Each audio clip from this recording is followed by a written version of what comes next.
Today is March 6, 2025. We're here in Mountain View, California at the Computer History Museum with the wonderful Bill Yeager, who has done some incredible things in his career, and we're going to be digging into that a little bit. Bill, why don't you start by telling us a bit about your early years, your childhood. What did your parents do, for example, and where did you grow up? This is a very fascinating thing because it's kind of orthogonal to my own interests. My father was an automobile mechanic, master mechanic, by the way. Very brilliant guy. I saw him in 1950. They had a Chevy Dynaflow transmission, some 300 parts, and I was watching him in the garage. Take it apart, fix the screen, put it back together. Because these guys went through the Depression. He had to go to work when he was 16. My mother, well, she was a mom, and then she went to work. Actually, she was one of these rosy derivators during World War II. She actually worked her way up to become the accountant of a lumber firm when we lived in South San Francisco, where I went to high school. Very, very brilliant woman. And I, for the most part as a young person, I just loved sports.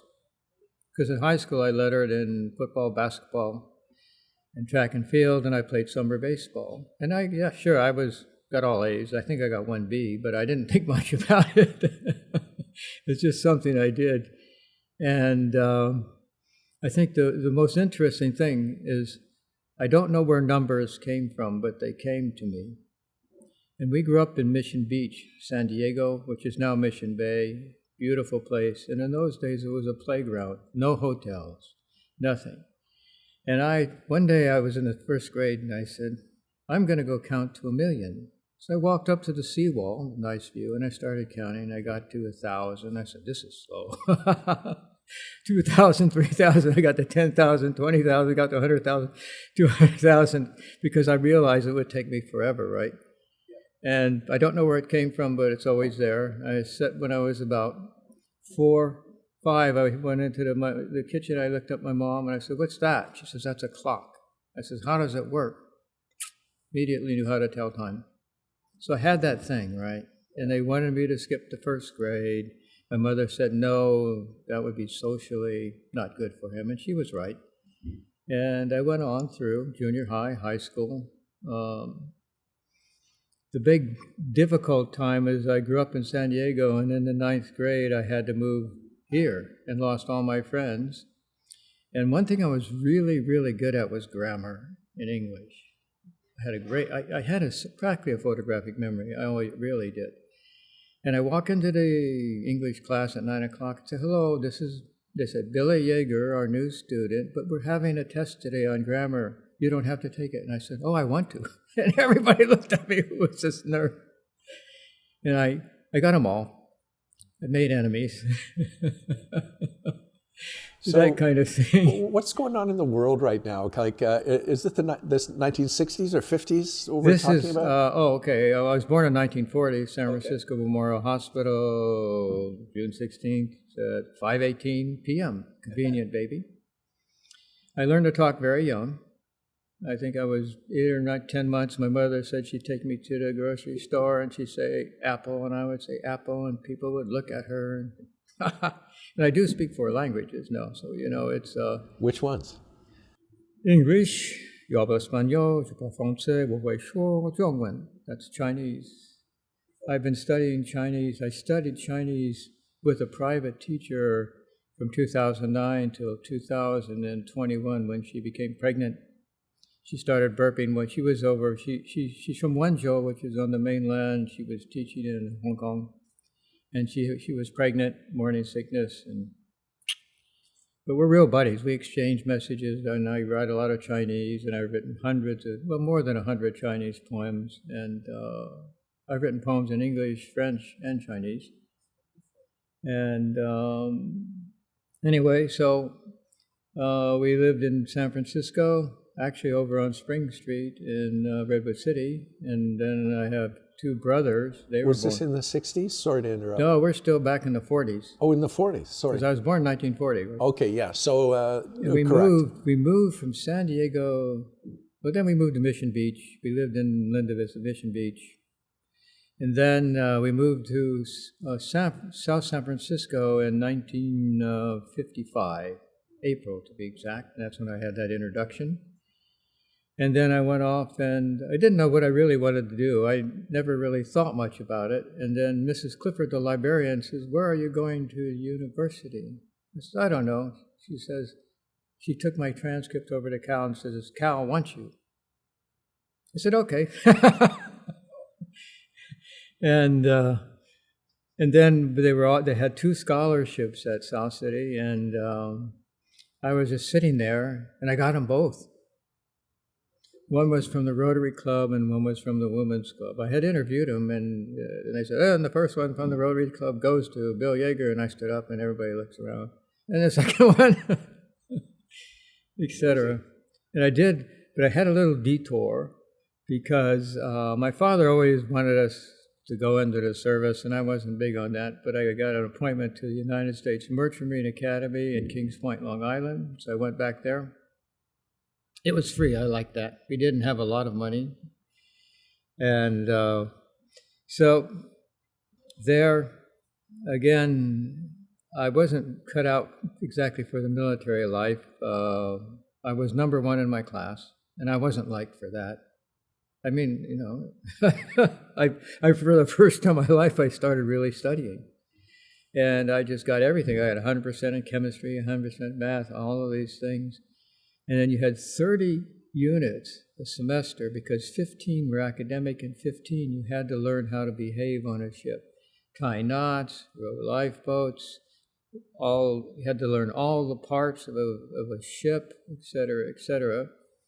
And that was fine, how to tie knots. And then I've discovered I was very good at that because you had to tie them behind your back, and I have very good visual stuff. Bone down a bite, body, ba. We had to take cables this big and weave them, marlin and weave them together. And that was that. And I went to sea. The second year's at sea, and we started in San Francisco in September. I was 19. And we headed up to Coos Bay, Oregon. We loaded lumber. Vancouver, BC, we loaded lumber, headed down to Long Beach Provisions. And then off we went to Pago, Samoa, and then Australia, Sydney, Melbourne, Port Kembla, Brisbane, Tasmania, and then headed back. So the ship that went up the coast, would that have been a different style of ship than the one that went to Pago, the deep? No, it's the same one. It was a C4, 400, maybe 50, 60 feet. Oh, wow. Cargo ship. It was the SS Sonoma. It was with Matson lines. Maybe it's USS. I don't remember.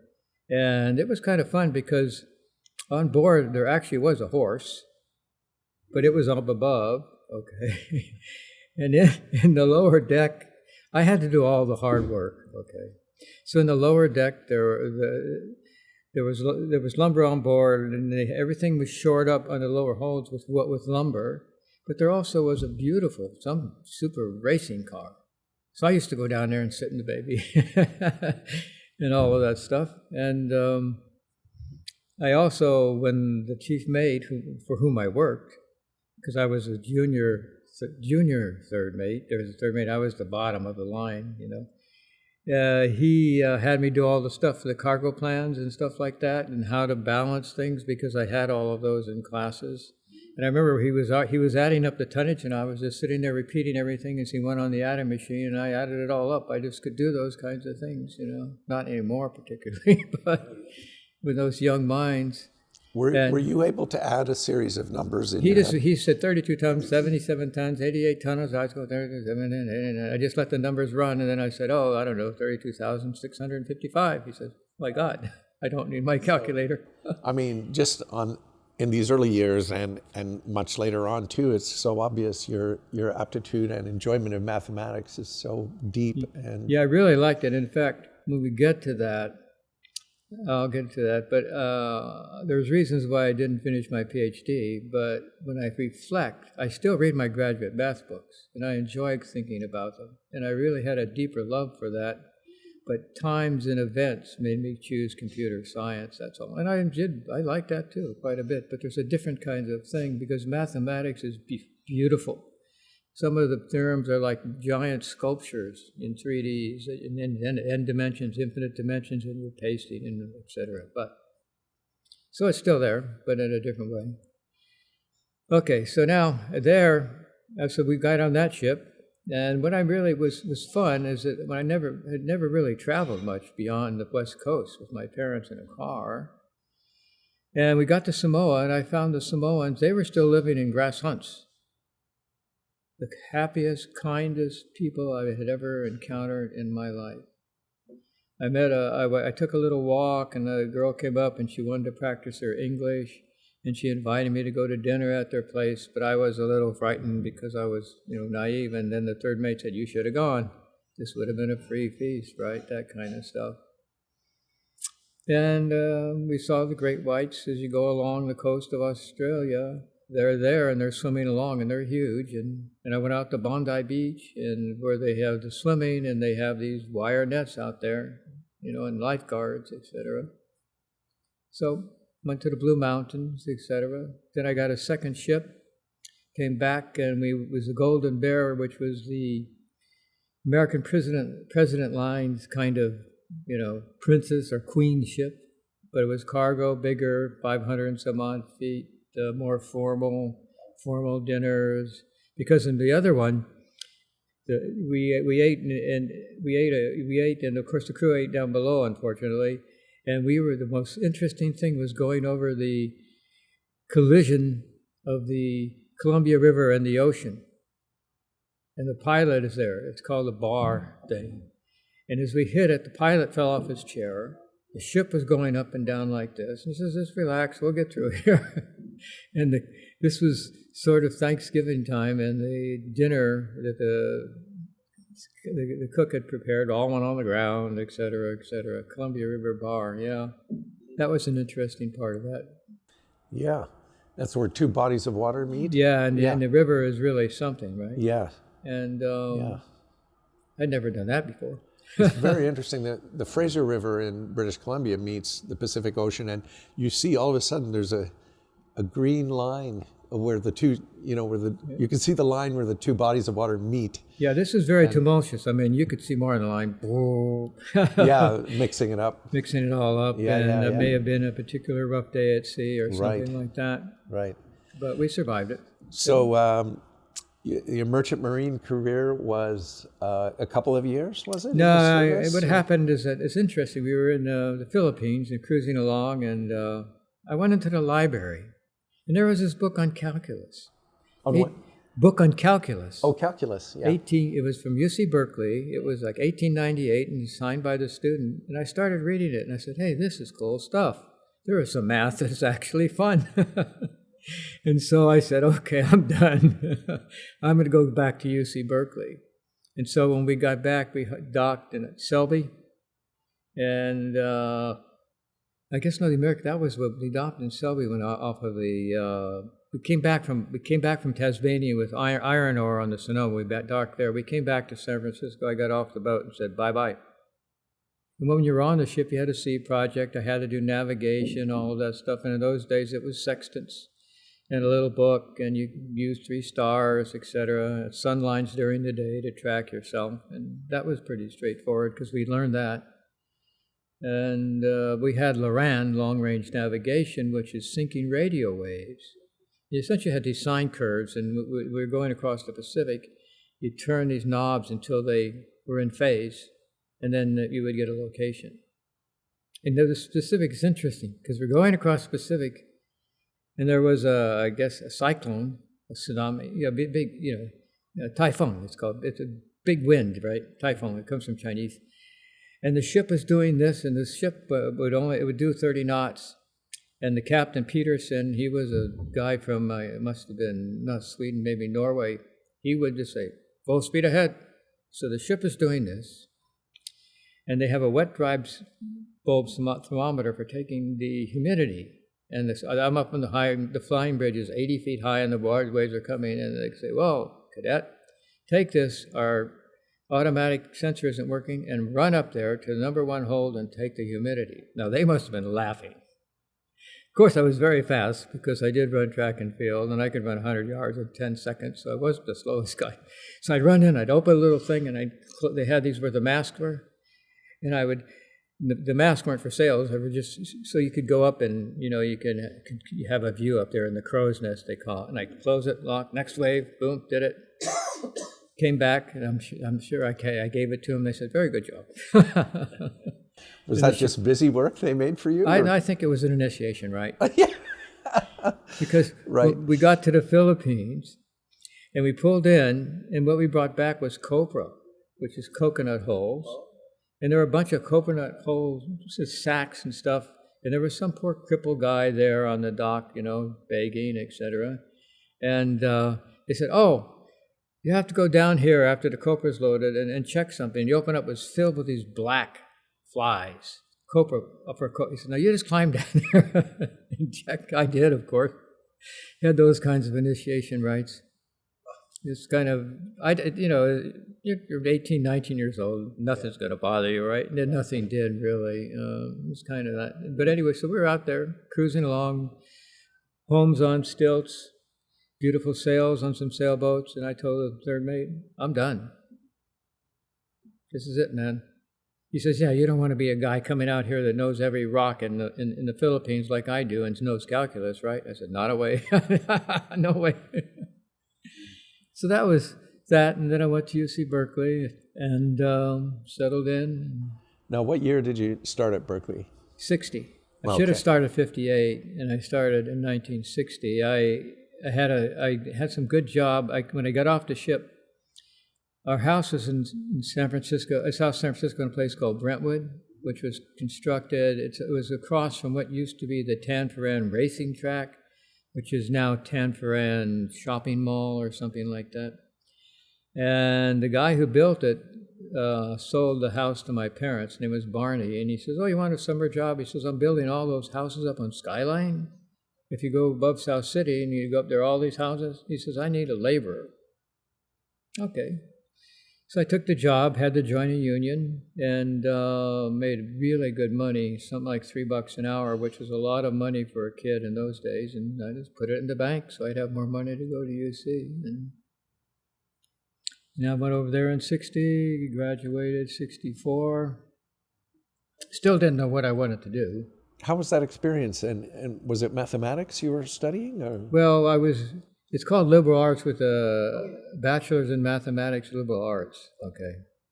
And so in the freshman year, all I took was 2 years of calculus. That was it. And then all the rest, so that was, but also all my units from the Merchant Marine Academy transferred. So I had some spare units. And I used them judiciously, and then I took all the other courses, Western Civilization, and this was fascinating because Western Civilization was this book like that, right? Yes. And it was, I think it was a year course. And so I had a friend, David Stone from New York, and I was living in Barratine Hall, which was a co-op, because then if you did a daily job, it would cost you like $30 a month or something, which I liked. And we actually we could start on page 1 of that book and go all the way to the end, both of us, and tell you what was on every page. Okay, so I go in and I have these tests, right? And then you go to your TAs, and they said, somewhere in this class, got all these dates right for the Peloponnesian Wars, and who was that? That same guy. Because I had that kind of memory, right? He says, you're only going to get a B+, I'm sorry. And so that was handy in mathematics, etc., because I did have an understanding, but also I can just remember I could do integrals that went for pages and etc. Did fine up until when you get to upper division, it got to become more interesting because you begin to take what I would call real mathematics, real analysis, abstract algebra, complex variable, et cetera, those kinds of courses. And in the foundations was in the Lebesgue integration, which is very interesting because it's not Riemann. I mean, how do you integrate over the real numbers? Or how about something that's 0 on the rationals and 1 on the irrationals, has an interval of 1 between 0 and 1, blah, blah, because the rationals are called a set of measure 0 because they are nothing, although they're both infinite. But there are more real irrationals than there are rational. All this stuff. I love that stuff about mathematics. I used to talk about it with my girlfriends, and they must have thought I was crazy. All that. And I got the foundations. It's taught by a guy named Leon Henkin, who was very famous in foundations. And once he assigned a problem, and I was working and working and working. I couldn't get anywhere. And so I went into his office, and every professor was always approachable at UC to discuss. I says, "Oh, that problem." He calls me Bill. "Well, here's the problem. It's actually an unsolved problem on my blackboard, and I didn't think about it when I wrote it on there." He said, "No one solved it, but did you learn something?" I said, "Yes. I learned that I went down many alleys. I didn't get solutions." He says, "Well, that's what mathematics is about anyway."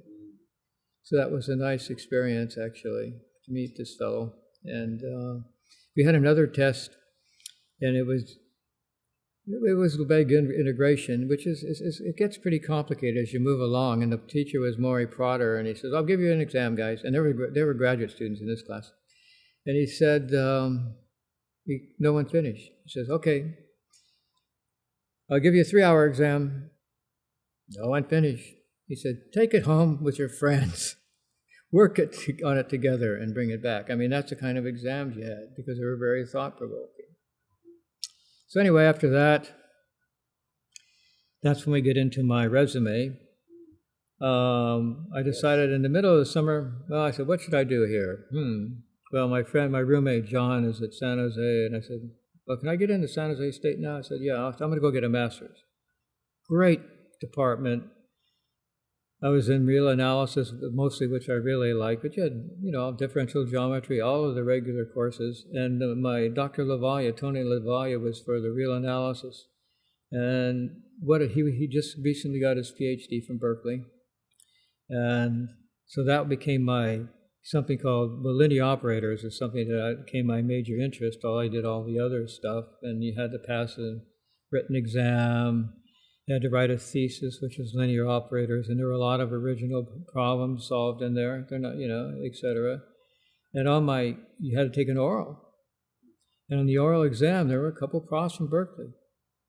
And they came down on the thesis, and they said, you know a lot more about this at your age than I did, because mathematics changes, and that's why. I mean, the mathematics today is so different than the mathematics I did. The bedrock is there. And in fact, I took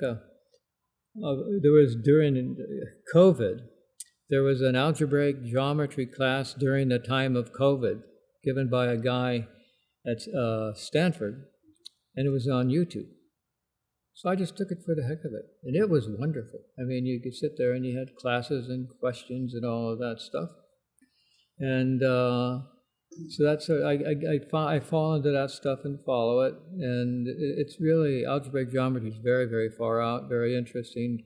There's a guy named Alexandre Grothendieck, and he came in. He was a very kind of a strange guy, but he changed mathematics essentially in the 30s and 40s and 50s in that period, and began to look at things from a higher point of view, and all that kind of mathematics. He introduced categories and functors, things that are relationships that play with a lot of mathematics, and a great deal of mathematics is done with that now. In fact, my still very close friend Richard Ellman, and the reason after I went to UW, anyway, so we'll go back historically. So, okay, let's say, so I got my master's, and then I decided, well, I need a job, I'm married, I have to support a wife, et cetera, and I had a job at United Technology Center during the summer 1965, where on a Burroughs 5000, I wrote software. And what the software was about, United Technology Center made solid fuel rockets to launch spacecraft, and they're packed with fuel on the inside. And I had to write a software program in Algol on the Burroughs that could give all possible initial burnouts, because it's hollow in the middle. So if there's a semicircle, then it goes around like that and leaves a groove. If there's something like that, it goes around, and you have all kinds of combinations of that. And it took a little bit of calculus or whatever. And there was a funny problem. As a naive programmer, I always used to say, "Oh, that's a compiler problem," right? Et cetera. No. And then it had this funny error. You'd go along, and it said segment overflow. And I didn't know what it was, but then my Bud, the guy who taught me, says, "Well, you can only have 1,024 instructions in blocks, and they're begin-end things." I said, "Okay." I had no idea why. The first day on the job I got at Burroughs, they gave me a hardware manual. And I looked at it, and it's designed by mathematicians, a magnificent system. Okay, it had virtual memory before anyone else, but it was used segments, and it could have multiple segments running from different programs, and you punch cards. And the person that did this was the computer operator. The computer operator understood you could run a COBOL and an ALGOL, et cetera, et cetera. And there's a register in there. I wanted to ask you about the B5000 because that has a real special place in the history of computer architecture. And Yes. I'm trying to think of the designer. Can't remember his name. No, that isn't it. Anyway, were there features from... Okay, well, give me the features. Were there features of the B5000 Okay. that you noticed that were particularly unique? Well, they're or interesting to helpful? someone because it was designed by mathematicians. It fits right into my thing. But anyway, you sit down, they give you the hardware manual, and programs were broken into segments of 1,024 48-bit words. And if there was a high-order bit was on, then it was a descriptor. Okay, and then when and I'll tell you how that worked in a minute, and you had them up. But there was a 10-bit register called the S register. Well, that's 1,024 instructions. It counted the length of a program segment string, and at the end, you'd either have a reference to something called a program reference table, which was kind of like for memory management. Okay. And if it goes over there, there'd either be another set of instructions you'd read in from the disk, or so you get it. If there was not a descriptor, there would be some kind of something that you read that told you where the next, where there would be a reference to the next instruction segment in memory, or if it's a descriptor, you had to read it in from the disk. Okay, I think that's, yeah. So you had this program reference table, and then you had a stack, and the stack, Because that's a stack-oriented machine, I think. Yeah, the stacks had something called the F register, and so you could actually cause it to overflow if you kept like you did a big recursion, and you went down, poop. But they had their ALGOL was great because you could run it in safe mode. See, there's a lot of noise about that now, right? Because if you write in C, which I've written the majority of my programs in, you can get memory errors very easy because there's no checking. C++ was the same way. But you run your programs in safe mode over and over, and then when you're done, you turn it off. And if they were in safe mode, it would trap and tell you what the error was and where it was, etc. And then I'll give you one of the 6,000 version, 6,500, had, instead of a program, they had a cactus stack because you could have multiple tasks running at the same time. And you'd have an array in ALGOL that could start tasks and build a tree. And it was really funny because if a parent died while some of its siblings were running, the error message was "death in the family." Oh my gosh! And this is the spirit of that whole OS. When you put a task to sleep, you put it to bed, and then you woke it up. And that kind of spirit followed me. I enjoyed making comments and giving things a little bit of a metaphorical point of view, right? So beautifully designed system. And how much of the actual combustion physics did you have to understand in order to solve this problem? Like the way that, you know. Oh, not much, because mine was my problem was setting up the initial conditions for combustion. Okay. And so, given those initial conditions, they would know how the burnout worked, and I didn't worry about the burnout. Because actually, there was a mathematician on the staff, and he had all of that down. Okay. How big were these engines? Do you recall? They were large boosters because I know in San Jose they had a place in some hill down there where they'd put them in the hills and, let them burn them out. I've heard of that place too. And let them burn out. And they were what was used to launch. Any idea, like the circumference, say? No, I don't remember anymore. But but they were large. But we've seen them. I mean, I'm sure I worried about it when I wrote the software because you had whatever. But that was 1965. And by the way, at San Jose State, did you know a guy called Hedley Morris? No. No? Okay. He was a later professor there.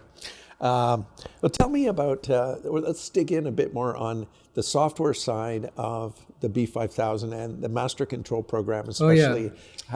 What is that like as an OS? Well, that was written in SBAL, which is a superset of ALGOL. And if you got into SBAL, it's just like you're running with root access on a computer, right? But here in real time, you can modify what's going on in that computer. Okay. And I don't remember all the detail. I remember I could do some streaming things and et cetera, et cetera. And I learned while I was doing it, part of my job was to run around and install new systems in the Bay Area and write some software for these systems, some banks, et cetera, because they were in competition with IBM.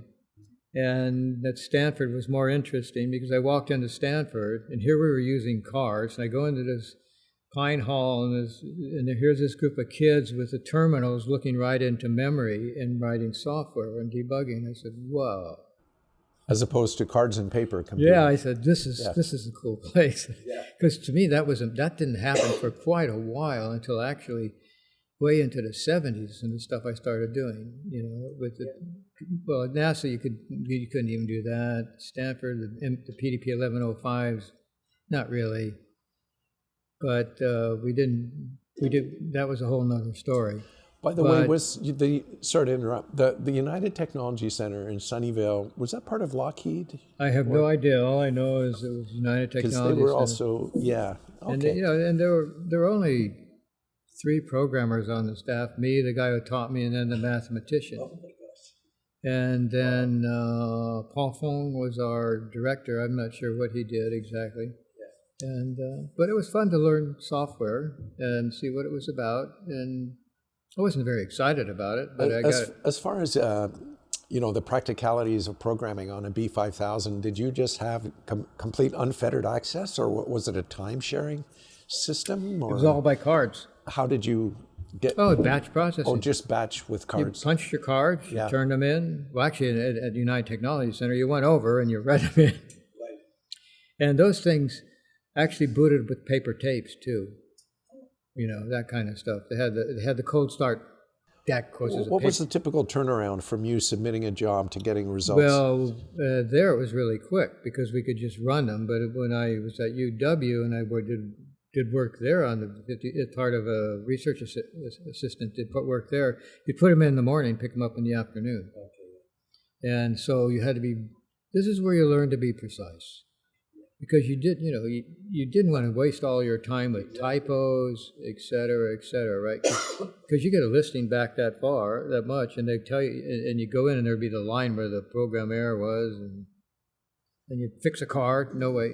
So you became. I remember hanging out with programmers in the 70s, and they would get core dumps, and I would just go, "What on earth are you supposed to do with that?" Oh, they're beautiful. It was just a giant, endless series of codes. All of the router debugging that I did was core dumps. Interesting. And I could read it like English. From like a 360, 370 core dump? No, this was from my PDP 1105. 1105, yeah. Right.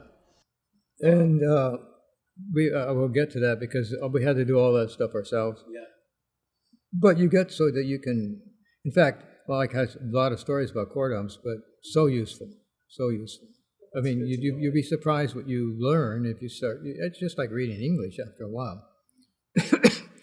And there's a reason for it, but I'll talk about that later. So anyway, UTC did that. Okay, then I decided then I worked for Burroughs and By the way, can I ask just when you got, just so we don't leave your wife completely out of the, when did you get married? And if you don't mind. Oh yeah, June 18th, 1966. Our 59th is coming up this year. Oh, lovely. Wonderful. That makes me cry. Oh, I'm so glad. We really are good friends. Because there's the romance, but it evolves to a powerful friendship. Like to do things together, do some things separately. And we have such similar points of view about stuff. I mean, we would never argue about politics. What's your wife's name? Joan. Joan. Oh, that's right. Yeah. Joan. Yeah. Yes. And I met her at San Jose State. When you were doing your math? Well, no, actually, later on. This was the turbulent 60s. Okay.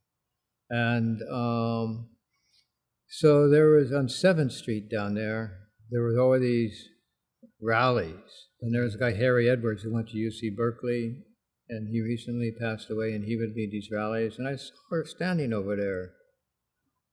And I remember exactly, checkered shirt, little neckerchief, blue Levi's, sandals.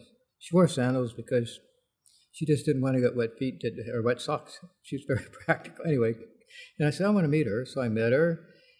And the way I met her is there was a book sale in the bookstore, buying books by the pound. And we were both ferocious readers. And so I went over to pick up The Rebel by Albert Camus. And we both reached for the book at the same time. And there it was. It meant to happen. That's lovely. So that's how we met. And a year or so later, we got married. And then another year or so later, more than a year and a half later, 68, our daughter was born. And now we have grandkids who are in their 20s. What's your daughter's name? Our daughter's name is Bryn, Brynn, Joan, like double consonants. Is that it's Welsh. Irish or Welsh? Yeah. It's Welsh, yeah. Right. Yeah. Bryn Mawr is a university of back course. east, but it only ends in one end. Right, yes. And it was a pretty unique name at the time. And she has 2 children, Chloe and Owen. And they're both just brilliant kids. Owen is at Cal Poly now, and he's a straight A student. No social media, no drugs, no smoking, a few friends, and he loves history. I told you about him. He was 11 or 12 years old. He was always on YouTube. What is this kid doing? He's studying world history. And he has a great memory. He's a sophomore, because he was born in December. He's a year behind, December 1st, 2004. And he's the editor of the history, it's like a handbook that comes out, History Club. And he also had never taken languages. Well, he took French. He didn't like it that much. It was okay. But of course, at Pally, straight A's, this kid. In fact, it was funny. He took auto shop because he had to take a shop. And he didn't think he'd like it. Became the all-star. And I had my little Volkswagen Beetle, and he'd come in and he would look at it because it's the only car around that had any parts that resembled what that they taught, and etc. And so he took a Japanese class as a junior, as at the end of his freshman year. He really loved it. He's taking it this year, and now he's got a scholarship to go at the University of Waseda next year in Tokyo to spend a year there and it's not doing Japanese, he will, but also take a full university year. He's quite a guy. And so much talent in your family. Yeah, and what's interesting about the guy is he was one of these slow learners, okay? And there's a school in Palo Alto called Ohlone, where these kids, because his sister got into Ohlone, he got in automatically. And I remember he was about 4, and I said, no, he had to be 6, and I said, you want to know what my favorite number is? And I said 1, and he ran and hid. He had nothing to do with numbers. But you could see when he wanted to talk, he talked late. His mind was going through all kinds of stuff, but he didn't develop the vocabulary. As soon as it did, out it came. One of those guys. He had to be confident before he would talk. Yeah. So, and Chloe was different.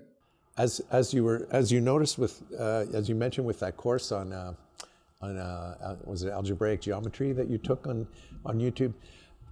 Don't you wish we had that as when we were growing up, like especially the history stuff, like first primary sources in history you can hear. Yeah, exactly. Because when Owen came over, we'd have to prepare because he's very, and because if you don't talk to him about history, he wouldn't talk at first for a while. So Joan and I'd go into Wikipedia and say, well, let's see what happened in Italy at this time, right? Yes. And then we tell him, then he takes off. And he says, "Oh no, this is how it all worked." That's great. And wow, what a fun kid. Yeah, well, his sister's the same way, but more artistic. I mean, she made paintings when she was 6 and 7 that looked like they were painted by an adult. And when we have her gallery in a little kind of air-conditioned place in our garage. And she says, "Oh, I'm done with my art." Then she was at Pally. She was the editor of the photographic editor of their Pally, whatever, and Natural Eye for photography, etc. But anyway, so that's those guys. But anyway, we're back to we did UTC. San Jose State. That was just a great experience. I learned a lot of mathematics. And then after that... University of Washington? Well, actually, I had... So I went from Burroughs first... Okay, because I didn't do my PhD. Okay, so San Jose State. Then I went up to UW. And then I went to Burroughs, and then I got tired of Burroughs. The reason was I just didn't quite fit in with the generational thing. And a guy told me, "You don't really belong here." Bob Barton is the name of the Burroughs 5000 guy, by the way. Sorry. So you don't really fit in here. And I said, okay. So I saw a job for a mathematician at the Applied Physics Lab, and that's in University of Washington. And I said, "John, let's move to Seattle." He says, "Oh, great." So I got up there. First I had to interview, and I got the job. And I had to it required top secret clearance. So for the first month, I was in I couldn't go into the main building, which was the Applied Physics Lab, and it was it was funded by the Naval Research Lab, the NRL, and all that stuff, that kind of stuff. Then I finally went over there, and they said, "Well, here's what we're doing." Jerry was a PhD chemist, and Herb was the PhD physicist, and they had to solve. I can roughly talk about it. You have a three-dimensional object underwater, and they want to use it like an eye, so it has lenses and various liquids with indices of refraction to try to get a focus. It sends out radar, it bounces back, and the complex variable eigenvalue functions are for that, and they give little wavelets. And I had the job to do to come up with numerical solutions for these, which didn't exist. We didn't even have APIs for matrices. You had to do everything. And so I went over to the library, got some books, read about it, blah blah blah, and then I had the Burroughs 5000 to run. I made 5500, IBM 7094, sort of a clunk, but it worked. And then the CDC 6000 series, which is very, very nice. In fact, in Colossus, the Foreman project, they had over at Lawrence Livermore, Berkeley, that's what they had. And they were nice because they had these little processors running out there specifically designed to run Fortran. Because Algol, Fortran on the 7094 and Fortran on those. And the 7094, the problem with that is it was 32K words, but they had they didn't have any user kernel space. So your program, if you got more than 32K, would become 0, blah, blah, blah, blah, right? Because they just cut off, truncate, do them on 32K, and it would write over the operating system. But the operator told me, this is what happened. They know these things. I said, okay, no problem. And so I used but anyway, get these listings back like that, go through, there'll be printouts of this, and I solved these. And I was there almost a year, and then I decided I'd like to try teaching. Could I just ask, if you had a preference of those three machines, which ones was sort of the most friendly to work on? For the Fortran stuff, it was clearly the CDC 6000 or 6600, whichever it was. Yeah. But for algorithmic stuff, you could write better. It's easier to write a nice algorithm in Algol than it is in Fortran, these do, but Fortran, that same system was designed to execute it. See, Algol had the feature, which no one did at that time, that the Algol compiler was written in Algol. The COBOL compiler was written in COBOL. Okay, this is very high. No one did that. Everybody else had assembly language. I'll get into that later. So anyway, I like both those two machines. And the 7094 was batch processing. I need time. And I had some Fortran. I just go over there and give them the deck and push it through. With care not to overrun my arrays, because that stuff is all about arrays, multiplication, and then taking matrices and solving linear equations, etc. And so, what was nice on the Burroughs is I could just use one row because I knew I knew I'd make them 1024 max, and I could run through and just not run out of memory, because if I'm doing a certain kind of calculation, I can reload each row and then do the multiplications and stuff. Mm-hmm. Did the 6600 have pipelining? I don't think pipelining is for compile. I don't think that it was later. I think pipeline is really this millennium. Oh, wait, no. They had it when I was at Sun. They had it because the compiler person came on to my team over there. And so they certainly had that. I went there in the 90s, pipelining, because then your instructions aren't necessarily in order in the pipeline, but there are magic ways of getting. So instead of having to have most programmers, they had a program counter. You execute this instruction at points here. It's serial. Here you'd put a bunch of instructions in the pipeline, and they know that as you push them through the pipeline they were somewhat out of order, but it didn't matter because they understood how this stuff functioned. And so you can really speed up this single PC thing. Interesting. Now, what exactly was this? Well, can we talk about the Washington Physics Lab? And the program is this sort of underwater lens? Okay. So it was to try to really see with sonar what was out there. It was like an eyeball. So send it come out, and so you got this. So you have rays coming in from all directions, right? And they hit this, and given the indices of refraction, they all come in, and they wanted them to meet exactly like it would at the back of your eye, so they'd all would intersect. And so they worked with because the chemistry was for the indices of refraction, and the physics for coming up with a wave equation was Herb. Okay, and so then they come up and they say, well, these are the equations. I want some numbers. Okay, and so I figured out how to do that, and it was over. It took a long time. I mean, I was doing that for 7 or 8 months. But, converging on that, but it ended up that my floor was not the top secret floor. The top secret floor was the 4th floor, which I never entered. I just refused. Did they? Did you ever get? I think I know the answer is probably no. But did you ever get any feedback about how accurate your equations and simulations were relative to the actual performance? Well, it ends up the equations gave a resolution to my analysis. Once I got it working, gave a resolution to the equations as they changed indices, because they would change the indices of refraction, right? To get all, and then they'd look at it and they can see, we're off a little bit, and they try different, mathematical descriptions of the chemistry. And I didn't do any of that because I didn't understand it for sure. These are radio frequency lenses. Is that right? Not you optical? Send out sonar, right? Yeah. So you send out, it's sound. Acoustic lenses. It's acoustics. Right. And so that's what the Huygens thing is about. Huygens, it's acoustics. And when you use the word wavelets, are you referring to that in the technical sense of wavelets, or just little waves? Little waves. Little waves. Yeah. Right. Little waves. They come back, and I guess maybe they come. It's not perfect, right? That's all. I don't understand totally that because I wasn't a physicist.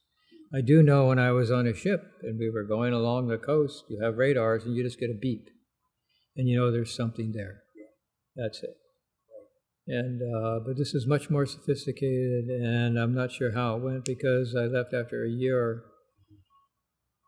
to go teach at Gavilan College in San Diego, teach lecture mathematics. Okay, let's move on to that step if you think. Well, that's I was curious about that, and I had been away from all mathematics for a while, and it was interesting because I got to teach very basic mathematics. So the first year, then I could teach Calculus 1, Calculus 2, differential equations, and advanced calculus, okay. And so I go in there, at first I was a little nervous because I never taught, but that disappeared. As Joan says, I can talk. And these are college age It was a students? university. Oh, university. Okay. Yeah, and it actually vanished after a while. Well, there are reasons for that, but the students tended to be border on wealthy. One of the kids' father invented ink for the ballpoint pen. And we had a nice apartment. It was just up from the San Diego Yacht Club, and there was this big yacht always parked there. It was just, like 50 meters down the road. And he said, "Oh, that's my dad's. We never use it, but it's just there. We have parties," or those kind of guys. But, there were some poor guys. They had to have a mix. And there was a good mix of some Asian kids. And, What brought you back to San Diego, by the way? Huh? What brought you back to San Diego? Oh, I just found a job. Oh, okay. Just And again, I employment. went down there, and of course, I had friends that I saw once. We sort of grew in different directions. And then a guy named Bud Sears, who was when I was a child, he and his wife Eleanor and Bobby and Caroline were our best friends. Especially when we lived out on these kind of we would call them. They were like condominium apartments out on the Linda Vista. And so we remained friends throughout the whole time I was there. Even when we were at the beach, they lived in a place called Spring Valley, which at that time was just country. So kids, we go down there with horses, we take walks. Now it's all developed. And so we saw Bud and all that stuff. And what was great is when we pulled in, at that time I had a Datsun 1600 sports car. It's a cute little thing. We didn't have much to move, a couple boxes or something. Zipped down there, and I said, "Joan, you have to get out here. This is La Jolla Cove." Now, at that time, you could do, La Jolla Cove was not foreboding like it is now. There was one hotel, La Jolla up there, and I said, "Just go put your feet in the water," because she loved to swim. Very good swimmer. It was I think it was probably 78 something. She couldn't believe it. She just wanted to swim. It's very beautiful. Because when I was there as a child, since there were no hotels, no motels, Mission Boulevard going down the middle, as you're going towards the south, on the left is the bay, on the right is the ocean, courts with houses along the courts. And our house is still there because Joan and I were down there a couple of years for the fun of it. Across the street, there was a place that sold pet food for our dogs. The Scripps Mansion, original mansion, was there now. That's now the Catamaran Hotel. And grandmother Scripps was there. Now, they had a fence, and they had a log cabin. And we asked her, "Could we play in the log cabin?" She said, "Sure." Come on, 6, 7, 8-year-old kids, are you kidding? We'd go in there, play around. She says, "You can't get the door open." That's okay, we'll figure it out. We dug a hole, went in the cabin. And she was so nice. And there was a motorcycle place there, and they had little motorcycle test tracks, which we use for our bicycles, of course. Great. Who were the Scripps, by the way? Because there's the Scripps Institution oceanographic. That's the Scripps. The Scripps Institute of Oceanography is what the Scripps family founded that place, and it's still there. And they were super wealthy. I don't know I don't know the source, but so this was a playground. I learned to surf when I was 7, body surf, and I surfed all the way up through 13, 14 when I left. And believe it or not, I had a beautiful tan. And I'm a very white guy, And we'd spend 9 in the morning to 4 in the afternoon out there in the waves. Now, we didn't understand what we were doing. We had one fin, and we would tread water all day. Can you imagine what it did for our cardiovascular systems? That's why I could run 3-hour and 10-minute marathons. I didn't think about it, but my natural pulse was about 45. When I ran marathons, it was 38. Can you imagine? Because you train, and it just goes boom. What you do is you grow capillaries. because your body says, we need more blood to the muscles. So as you train over years, it takes time for this stuff. You get banks of capillaries, and so it's down, and your maximum oxygen uptake is in the 60s.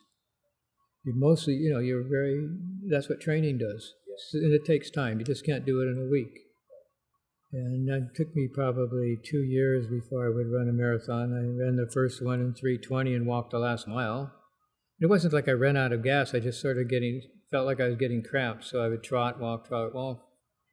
But at Stanford, well, you can't beat it. You got the hills and all that stuff. Okay. So we're back down there to Cal Western. So I enjoyed teaching, and one thing I discovered, I didn't realize, I never hadn't looked at calculus since I was a freshman. I just looked at the book and I saw all the solutions automatically to all the problems. Just they were there. Because you have all this background now, right? But when I taught, I never used notes. I would just say, okay, now we're talking about derivatives or definitions of derivatives or convergence, and I just look, okay, got it. I just talk. I looked at the class. I would present. I would engage, and I could always get a few students to come along and say, what's the next step, et cetera, okay.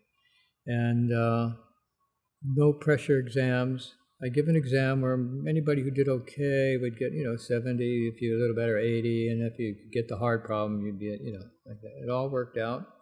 In fact, the most amusing thing in this differential equations class, I was marching along, having a good time, talking about various things. It was I have the book. It was a bit abstract. I didn't realize until I look at it now. And someone comes up and says, Mr. Yeager, it was 3 weeks. He says, we don't know what you're talking about. I said, oh, I'm sorry. Let's start over. 5 hours a week. Okay. We're going to have 3 hours, I'll talk about it, 2 hours of problem solving. If you come to all the classes, the lowest grade I'll give you is a B. Wow. That's a great offer. It is. But you kids, they showed up, and we worked problems together, and they went on. And believe me, when I gave 19 A's and a B, those A students got everything. And I guess the head of the department was upset because that was not on the curve. Yeah. But the dean of instruction... Such a typical problem. It's just so the dean of instruction who was new, the dean, he said, I told him, he says, what a great idea. He says, and I said, these kids know what they were doing. Because I had another kid in this calculus class, and he says, Mr. Yeager, I'm sorry I missed the class. My auntie has had a bleeding ulcer or something like that. I said, okay, well, that's okay. I'll give you a makeup test. He said, fine. Unfortunately, his mother called me that afternoon. He says, how is he doing in the class? I said, oh, well, how's his auntie? His auntie? What do you mean? I hear she had a bleeding ulcer. He doesn't have an auntie. I called him into my class the next day.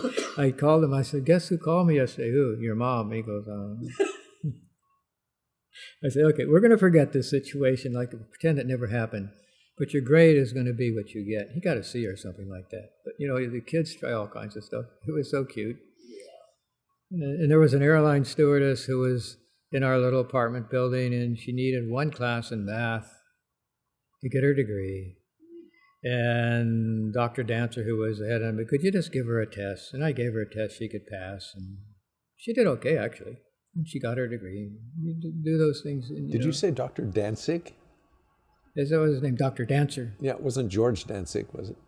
No, I don't know. No. Okay. All I remember, unfortunately... George Danzig is the inventor of... No, it was Dancer. Oh, Dancer, I'm sorry. Like the... Yeah.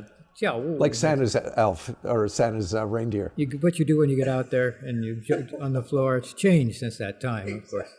Because this was 1968. Okay. Yeah. Right.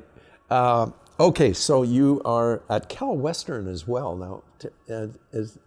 Was Gavilan and Cal Western sort of followed one after the other? Well, Cal Western no longer exists. It became the Elliott campus, and then... But there was a problem there, and his name was Dr. Rust. He was the president, and he was recovered alcoholic. It's really true. And the kids, like any college students, wanted to have drinking on campus because otherwise they go to Tijuana, and that's not good. Okay, so they sort of got rebellious. And so they decided to have this protest, this is true, to hold back their tuition, some kids. And then the dean was very upset, or what we call him dean, but so he was having his colloquium at the same time. And so 19 out of the 21 new instructors said, we're neutral. This is between them.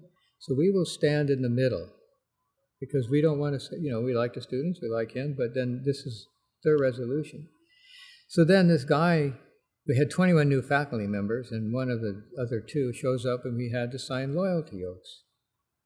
Loyalty to? To the president. To the president of the university. Wow. And we said, no way. He says, well, you're gonna be dismissed. We said, fine. That was the attitude, right? You can't do that.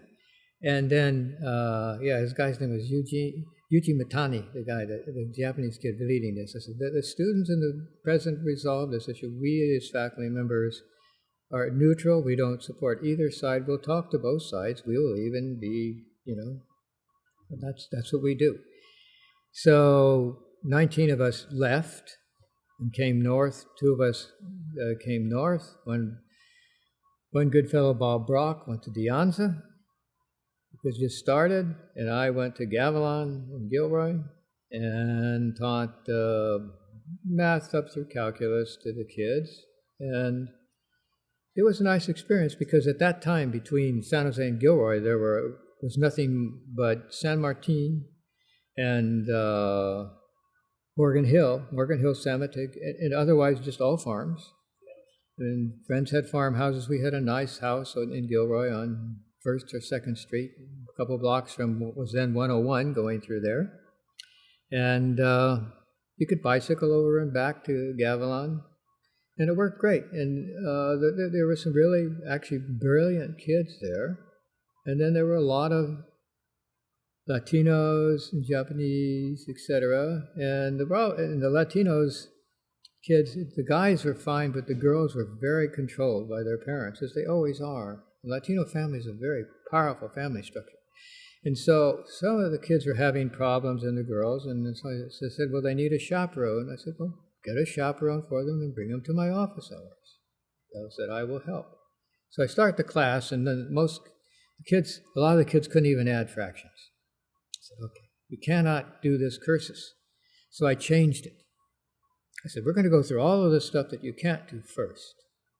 And when we do that, then we will go to the cursus. And Sylvester Heinberg, who was the dean of instruction, said, are you sure you want to do this? I said, just let me do it. I had 180 kids. He would sit in the back, and he saw the growth of these students. Julio Martinez, his father, had a restaurant in Hollister. He would bring me tamales for Joan and I. And this Japanese fellow, Yamamoto, I forget his first name, his father had strawberries. He flew to New York. He brought us baskets of strawberries. It just worked that way because, the kids could come by the house if they had trouble. I would spend time in the evenings. We worked on this. So in the end, we tested. We took the state test or whatever it was. My students scored higher than any other students ever at Gavilan because you have to relate to the students, and if they're behind, you have to help them catch up, and that's what a teacher's about. Okay. Mathematics is also so unforgiving. That's right. And that's exactly what I told him. I said, mathematics, the way it works is if you don't understand something at step A, you're not going to get step B. So we want to make sure, now you're not going to, you probably won't get everything, but you're going to get 90% of it, 80%, enough to really have a sense for what it's about. So even Venn diagrams were they didn't quite get that stuff right. It was called finite mathematics, and in the end, I was pretty happy, and they were happy, and we made some good friends there, and had a good time, and that was Gavilan. Let me have a little sip of the coffee now. Yeah. So I've always been that way with my students, and there's a guy there, Wayne Piquette. He was a colored kid. He was a genius. I visited his house.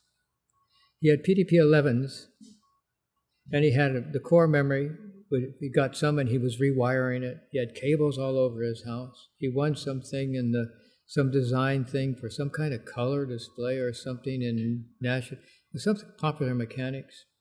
And he was saying, my idea is that someday disk won't have to turn. He was talking about this. He had all these great ideas. He actually did an internship at IBM and Watson. He put a suggestion box in the suggestion box, and Watson was down there at that time, and he saw Wayne drive he's flipping up in his Corvette, and he stopped Wayne, drove him in to work, because I don't know what his suggestion was. Then he was working at Intel when it first started in '69 or so. And then we went over there, and the way they did the chip layout, it was a big table, huge, a PDP 1108, and it would draw and cut out, make these things to be cut out. He did all this stuff. And eventually I lost track of him, but I recently found him on LinkedIn or something like that. He's back in Chicago, and he's pretty successful, but his predictions were always correct. SSD memory, SSD disk now, right? And he knew that would happen because he saw where all the losses were. He's just a brilliant guy. Okay, so University of Washington. We went up there, had our daughter. Bryn was just 8 months. We looked for a house. This is so fascinating, these stories. So the only house we could find was in the middle of the black ghetto. We were the white family on this block. There was one over on the other end. And we show up, and we had a 1968 Volkswagen Squareback, a little red guy, and we start loading boxes, and these kids come running over. I'm Vicky. Let's see, Vicky. I'm Roz. I'm Blaze. Hi, guys. Hey, how about helping us load our boxes, and I'll give you each a quarter. That was a lot of money. And I said, oh, great. And then Ross says, what about your daughter, baby? I said, you want to watch her? Sure. Okay, just play with her. So we started talking, doing all this stuff. And then suddenly Jacques Sapel comes walking across the street. He says, well, you have passed the test of my ambassadors. Welcome to the neighborhood, right?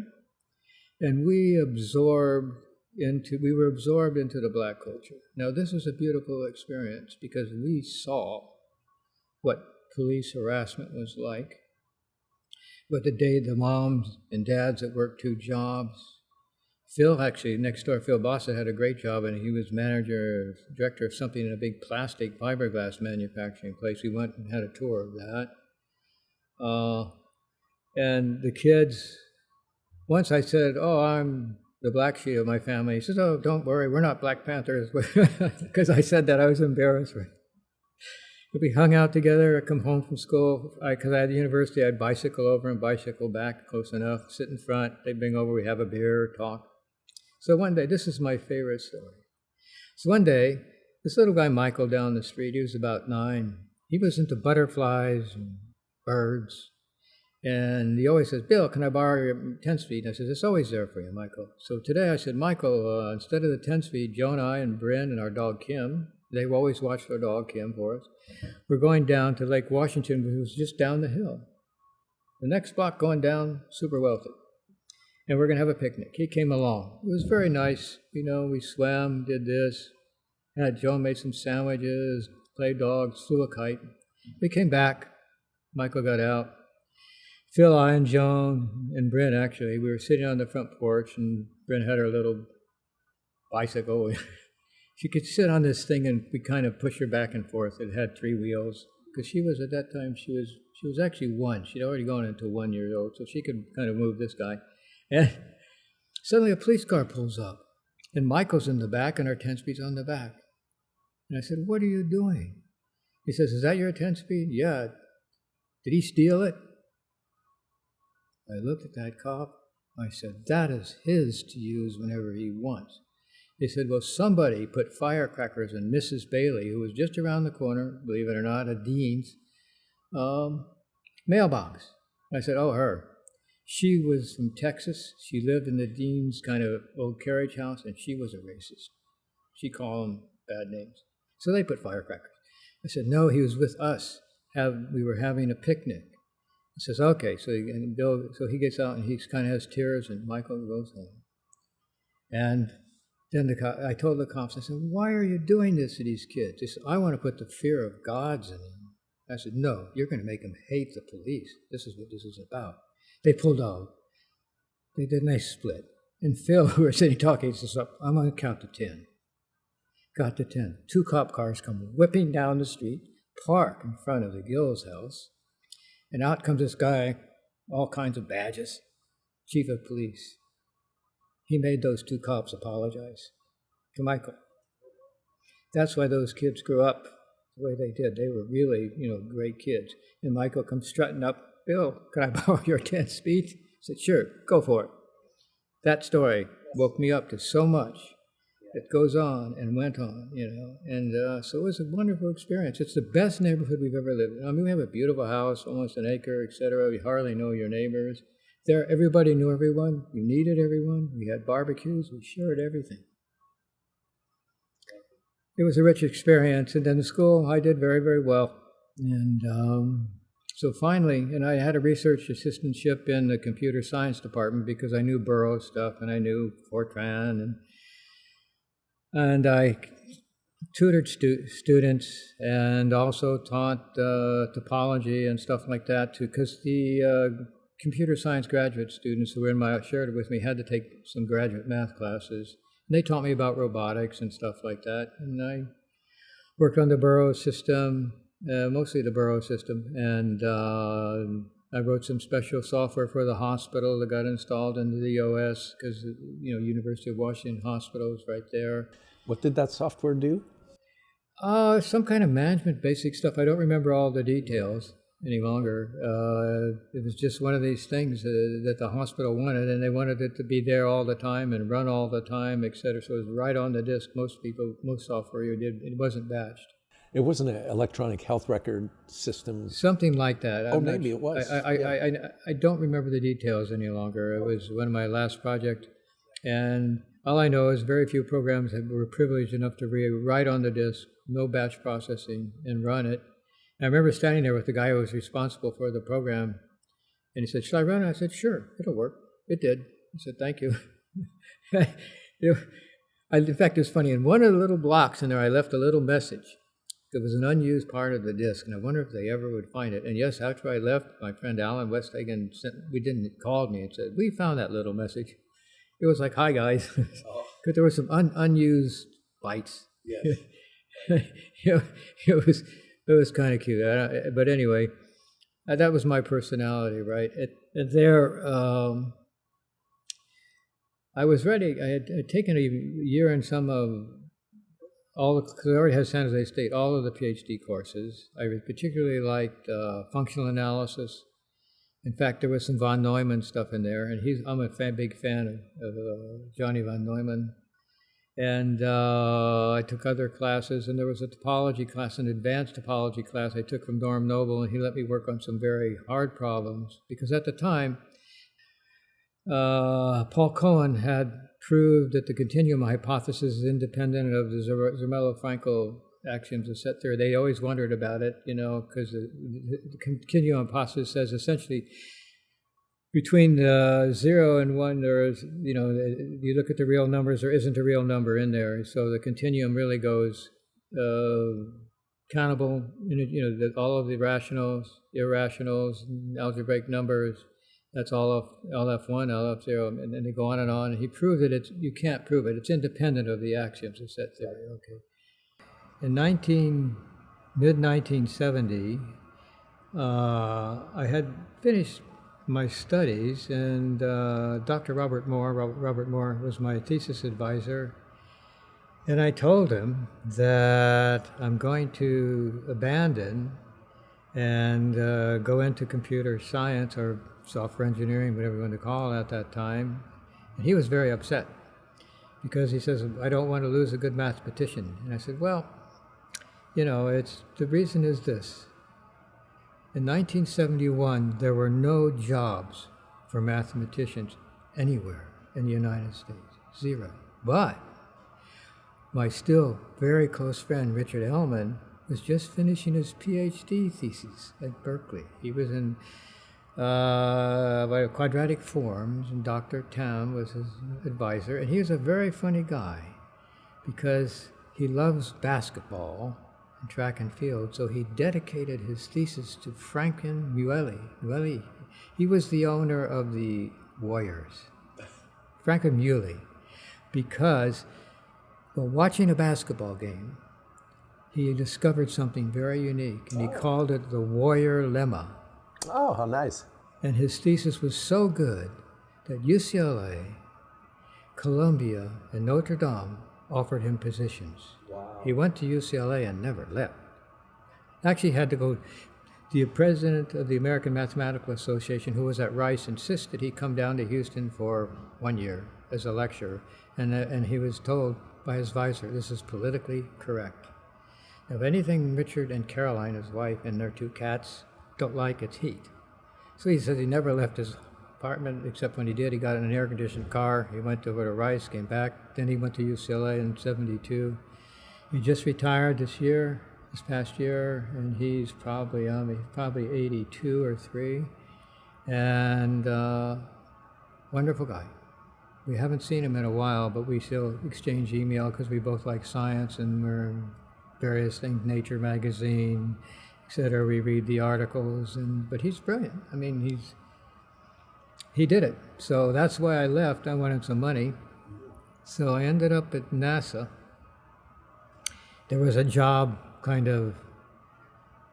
you go to this place and people come in and interview, and I just said, I'm going to go over there. And I started talking to them of what I did and what I knew. And they said, well, you sound like we're just the guy we need. So they hired me. And the goal was to write an operating system. They ran on Xerox SDS. It's hard to say which they are. It says both Sigma 7s and 8s. It's all in assembly language. And this is for mission control. And what it does, it has 2 abilities. One, to send commands, telemetry to the spacecraft. And when it got to Jupiter, the round trip time was 90 minutes, of course. I think the baud rate was like 64 bits a second or something. It was really slow. And then it also has the ability to distribute the data that comes back from the 12, 13, 14 experiments in real time to terminals where all of the scientists from really, I don't know if it was globally, but certainly from the United States sat, look what their experiments are doing.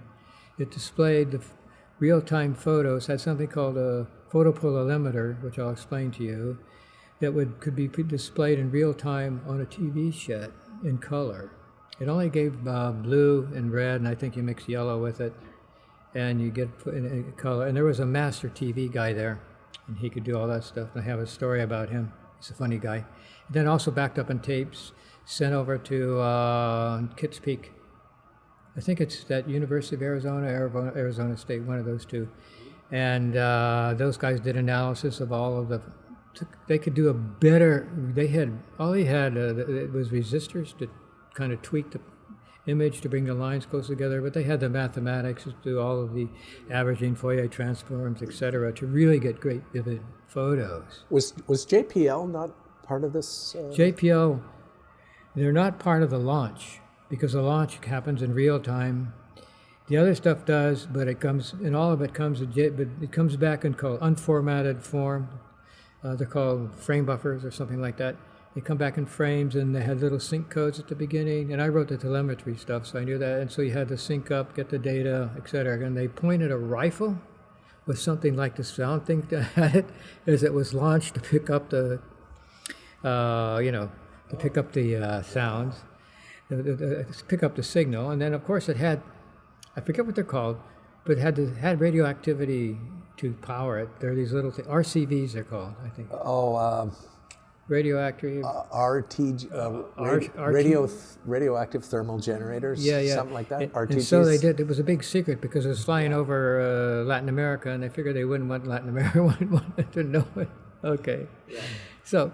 Anyway, then it comes back synced, and I wrote the telemetry stuff to take and distribute it and all of that. And then also there's a special bus that went out to the TV, and I put that out there. Then it also wrote stuff on the mag tapes, etc. And that job had to launch sometime 1972, I think. First the Pioneer 10, then the 11 the next year. What was the Pioneer mission objective? To go to Jupiter. First of all, they've never been through the asteroid belt. So they wanted to know what was really there. How difficult would it be? Plenty of space. So no, they could go through that. Then head off to Jupiter. Use a slingshot effect. They didn't know much about the Van Allen belts of Jupiter because it has a huge magnetic field, how that would affect electronics, and believe me, it did, because we sent a signal to that sucker that it would arrive the instant it got out of the Van Allen and come back. And we didn't know if it would come back or not because we figured that the electronics was not modern enough that the electrons in there would actually destabilize it. There's another story with that. I'll tell you a secret that I never divulged. This is funny to my wife. Anyway, and so it went by, and we waited, and boy, on the millisecond, bing. So the instrumentation survived. Then it went out and did something with Saturn. And people don't talk about this, but it was the first spaceship to leave the heliotrope and get out of the solar system. I always get bugged by this. Because there it was, this little thing that would fit in this room, rotated. And the way the photolimiter worked is that it was a stepping 180 degrees, and it rotated.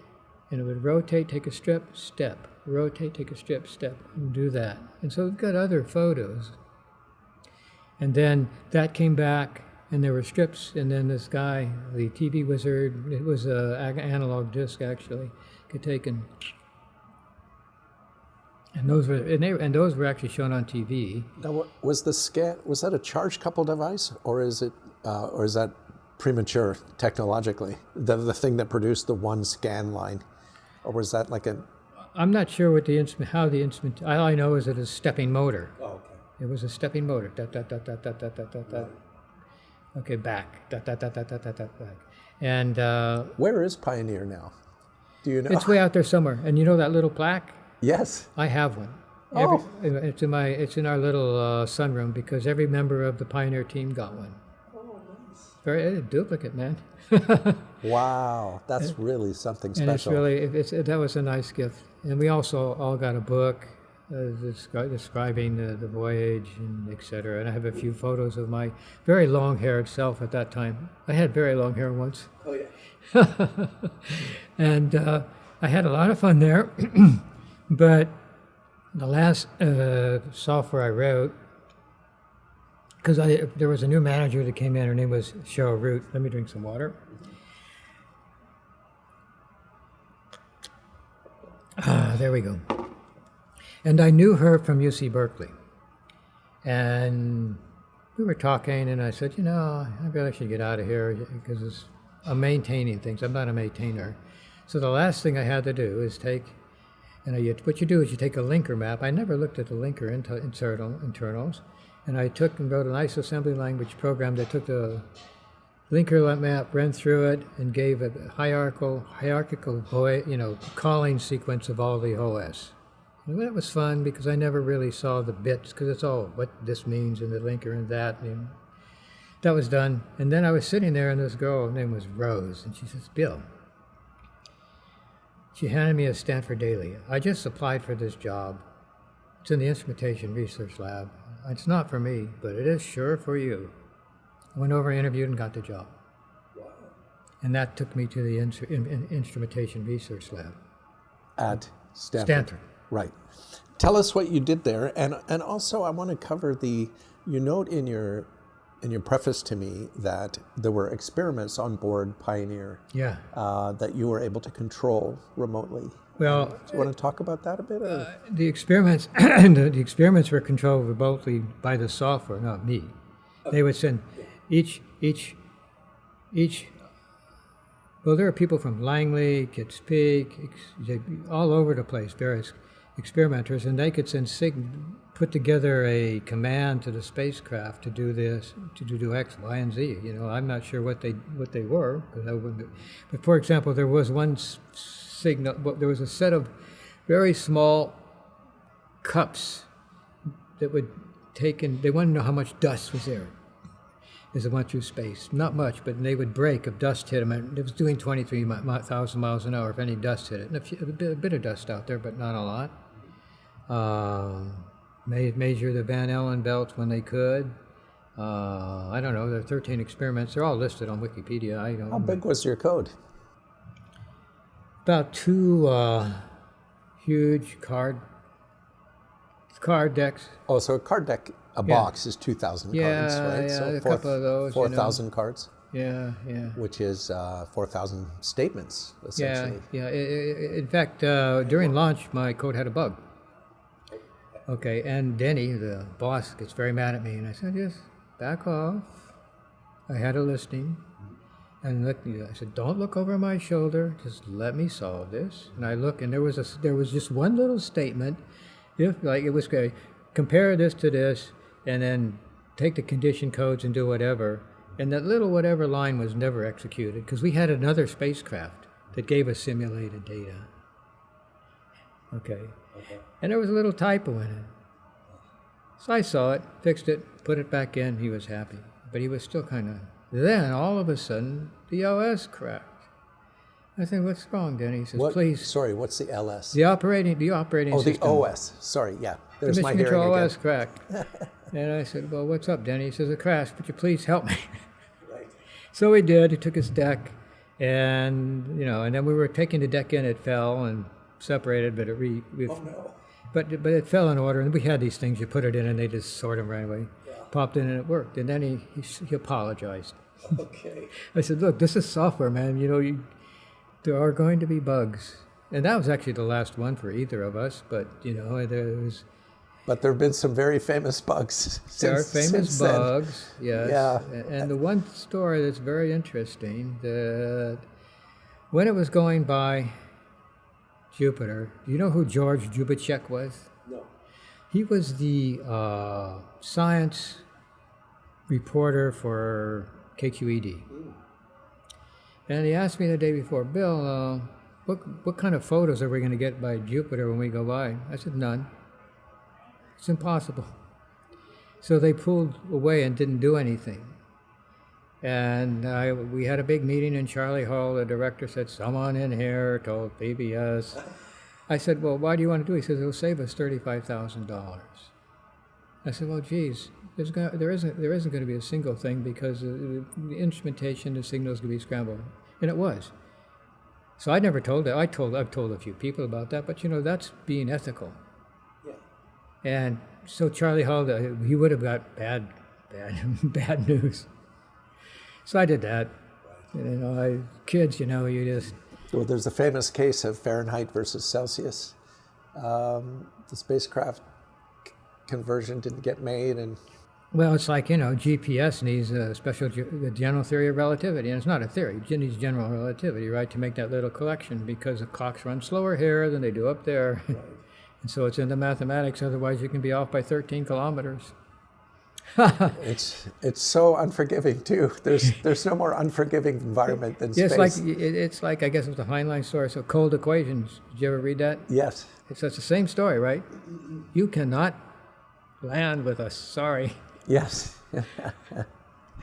Right. So I'm curious why they used XDS, SDS machines. Any reason for that, or is that just what was there for the Pioneer 10 code development? Why they use those for computers? SDS, yes. It was called the SDS Xerox Sigma 7. Okay. That's what was there when I arrived, and they're big machines. And they had we call random access device, RAD, that was about 3 or 4 feet in diameter, sat there and spun. That was the size of some disk drives, and that was used for kind of, I guess, virtual memory. And because paging was invented in '69, maybe not, because paging was actually invented before this by some guys at Cambridge. I remember reading that. But actually in use on these systems, so it was probably in use. I think it was used on the Atlas in the UK, a machine. Yeah, I ran into that the other day when I did. I don't know. I sent you that thing about HICSS. I don't know if you read it. My call for paper. And that's one of the things, this is a significant thing that happened between 50 and 2010 is paging, although Burroughs had it, but it was segments. Yes, and then Peter Denning actually wrote a classic paper that actually defined how best to use paging. Yeah, because then, you know, then they got the frame buffers, et cetera. They're just a bunch of pointers and tells you whether it's in virtual memory or real memory, and they move. I mean, all that stuff happens. So there are a lot of people in the background that did this stuff that are unrecognized. Anyway, so here we are. They use it because that was there, and I'm not sure why, but I had an assembly language. It was like any other language. You could see the statement and fly through it. I liked it because you were, you know, one operation away from the machine instructions, essentially. You had to know. And memory was so tight that if you had an instruction that was to add two numbers or multiply, and if they didn't have floating point, and the integer was small enough, they stored it after it. And then you put a label there, and if you weren't going to use that again, you would reuse that location. That's how critical it was. Yes. And when you wrote the instructions, you'd actually go and look at the assembly language manual. You would pick the one that worked that was the fastest. You just didn't write instructions. In fact, when I was there, one of the things I did was write a book of how the assembly language actually worked for NASA. And as I say, I got a commendation there for the guy who could debug the operating system. That's great. They thanked me and gave me a raise, so I made now this sounds funny, I made all of like $1,250 a month. Now that was a good salary, because VPs made $2,400. What year was that? 1971. Okay, yeah, right. I mean, Tell me, your work on the Deep Space Network came to influence you later, I think, right? On the internet protocols? Well, it was the idea. The idea was that it was packets. Yes. And the packets came in, and they all had, you know, sequence numbers and et cetera, and you had to manage the packets, and sometimes something was missing, there were no retransmissions. You didn't have time to ask for acknowledgments, right? Et cetera. So you had to, you know, if there's some bad bits, they're bad bits. And I don't remember if they were checksummed or not. They may have been. And so I had a sense of packets. And then when I was at the Instrumentation Research Lab, which I wrote a little bit about, was in the Department of Genetics. Joshua Letterberg, the Nobel laureate, wonderful human being guy, was my last interview. So I go up and interview. He has this big office, and it was just all books and a desk. And this lovely, friendly guy, and he just started talking about how we could use some microwave dishes, because he knew I was into transmissions, to do it in campus, right? Because we didn't have Ethernet yet. We had that discussion, and you know, and I think it was, once they say they're going to hire you, they're going to hire you, right? But he never forgot me. Whenever he left, after he left 78, he'd visit once in the summer, and he says, "Bill, what's going on? Tell me about your life. How's everything? You know, this is Josh." Rare guy. I mean, I had the privilege of actually going to a celebration of his life when he passed on, and I guess in the 90s sometime. He was 82 or something, and he had back problems, and they botched something at the Mayo Clinic, and but he refused to take drugs because he didn't want to lose his mind. Yeah. He had an interesting life, this guy. That was a little sidelight. You know, he was in the Navy during World War II, came in, went to the Advanced, just went over and had some friends at the Advanced Institute. He was in the lab there. They said, "What are you going to do with this guy? Give him a lab." Well, you know, I don't know how old, but a few years later he had a Nobel laureate prize that had to do with bacteria and asexual reproduction or something, but it led to the way to do recombinant DNA stuff, etc. I mean, the guy was just. I mentioned in this thing in the Dendro project, which was out of his world, because Dendro was the way to kind of how can we make molecules given the knowledge, etc., and make synthetics, and he came up with one of the primary algorithms. He was on that team with guys like Feigenbaum and Buchanan, et cetera, right? And so he was just all over the place. But as a friend of mine Mike Achenbach told me, he says, I had to teach him how to program. He says, he does have a little problem writing software. I said, come on. Can't do everything.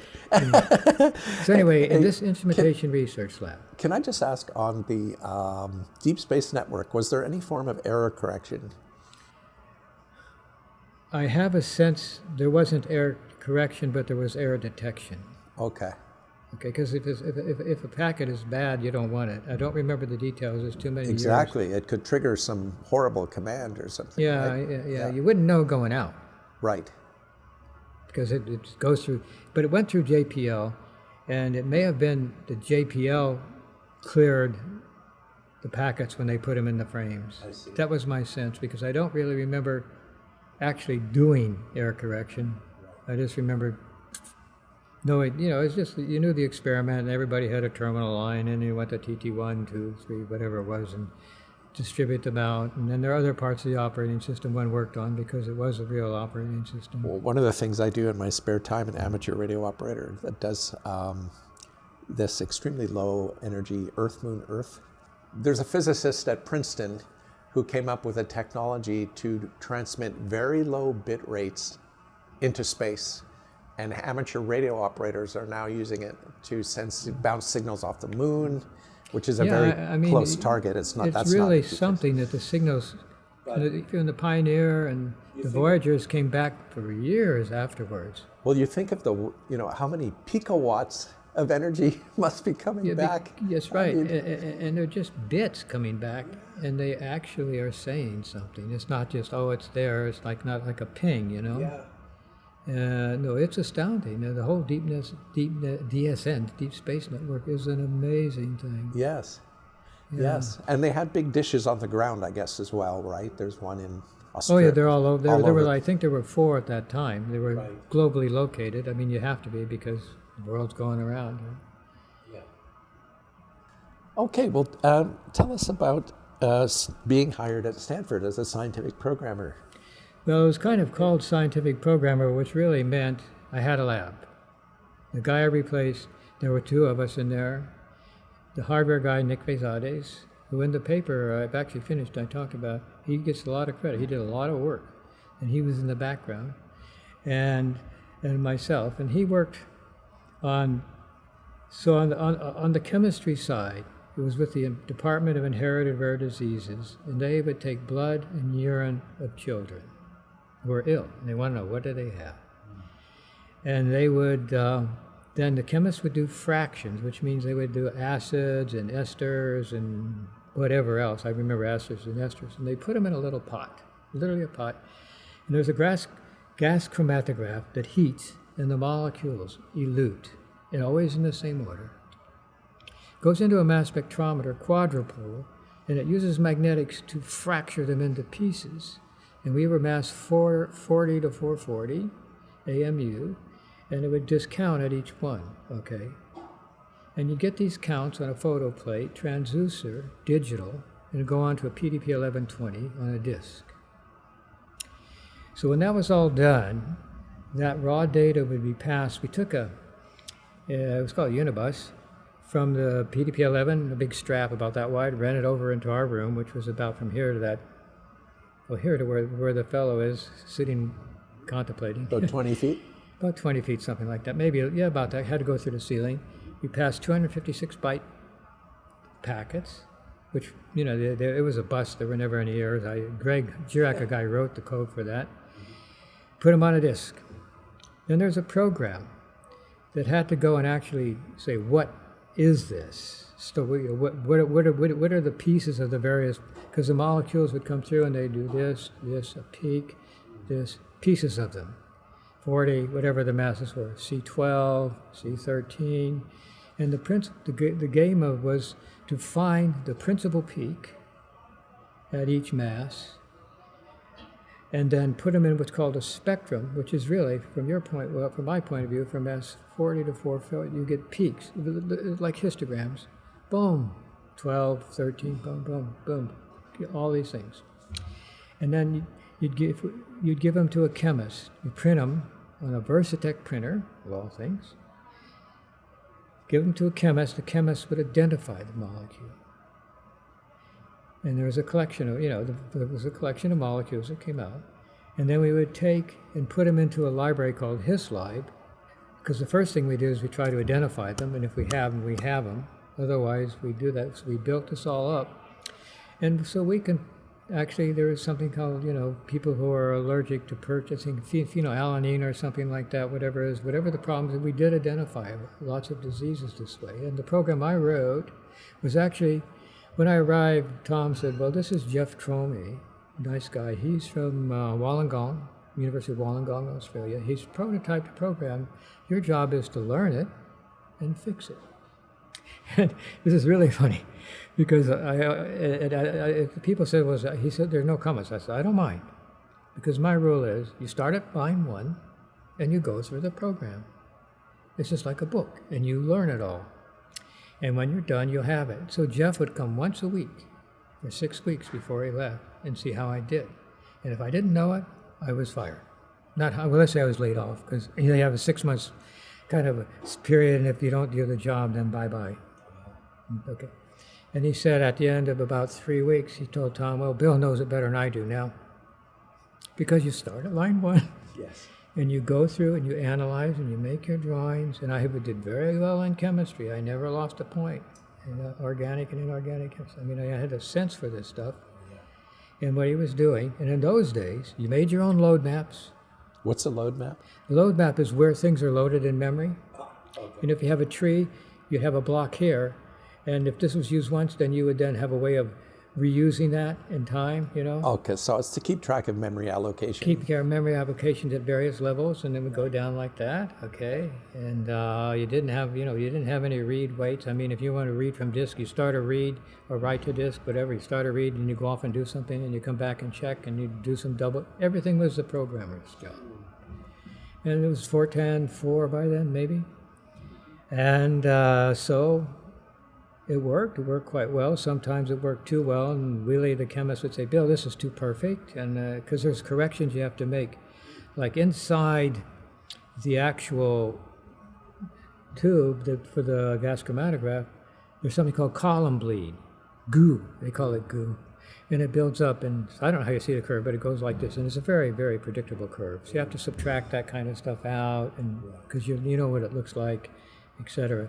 So there's a lot of work to do, and the mathematics was really just nothing beyond mostly least square curve fitting and find a principal peak and etc. So it all worked. And then so... Did this translate into clinical? Huh? Did this translate into the clinic? Yes, everything went back to the inherited rare disease department. And it ends up, it's very interesting, that the head resident of that department, what the hell, her name jumps in and out of mind. Anyway, she's our next door neighbor. Ah, it'll come to you. Yeah, no, I may have written a name in there, but my brain is getting a little tired now. Okay. And so we'd had an interesting relationship going, and whatever. It always pops into my mind later. Libby Short. Okay. There you go. Libby Short. Yeah. And so she was the head resident of Inherited Rare Diseases, so we had a relationship and we could talk about that in the background too. So that all worked.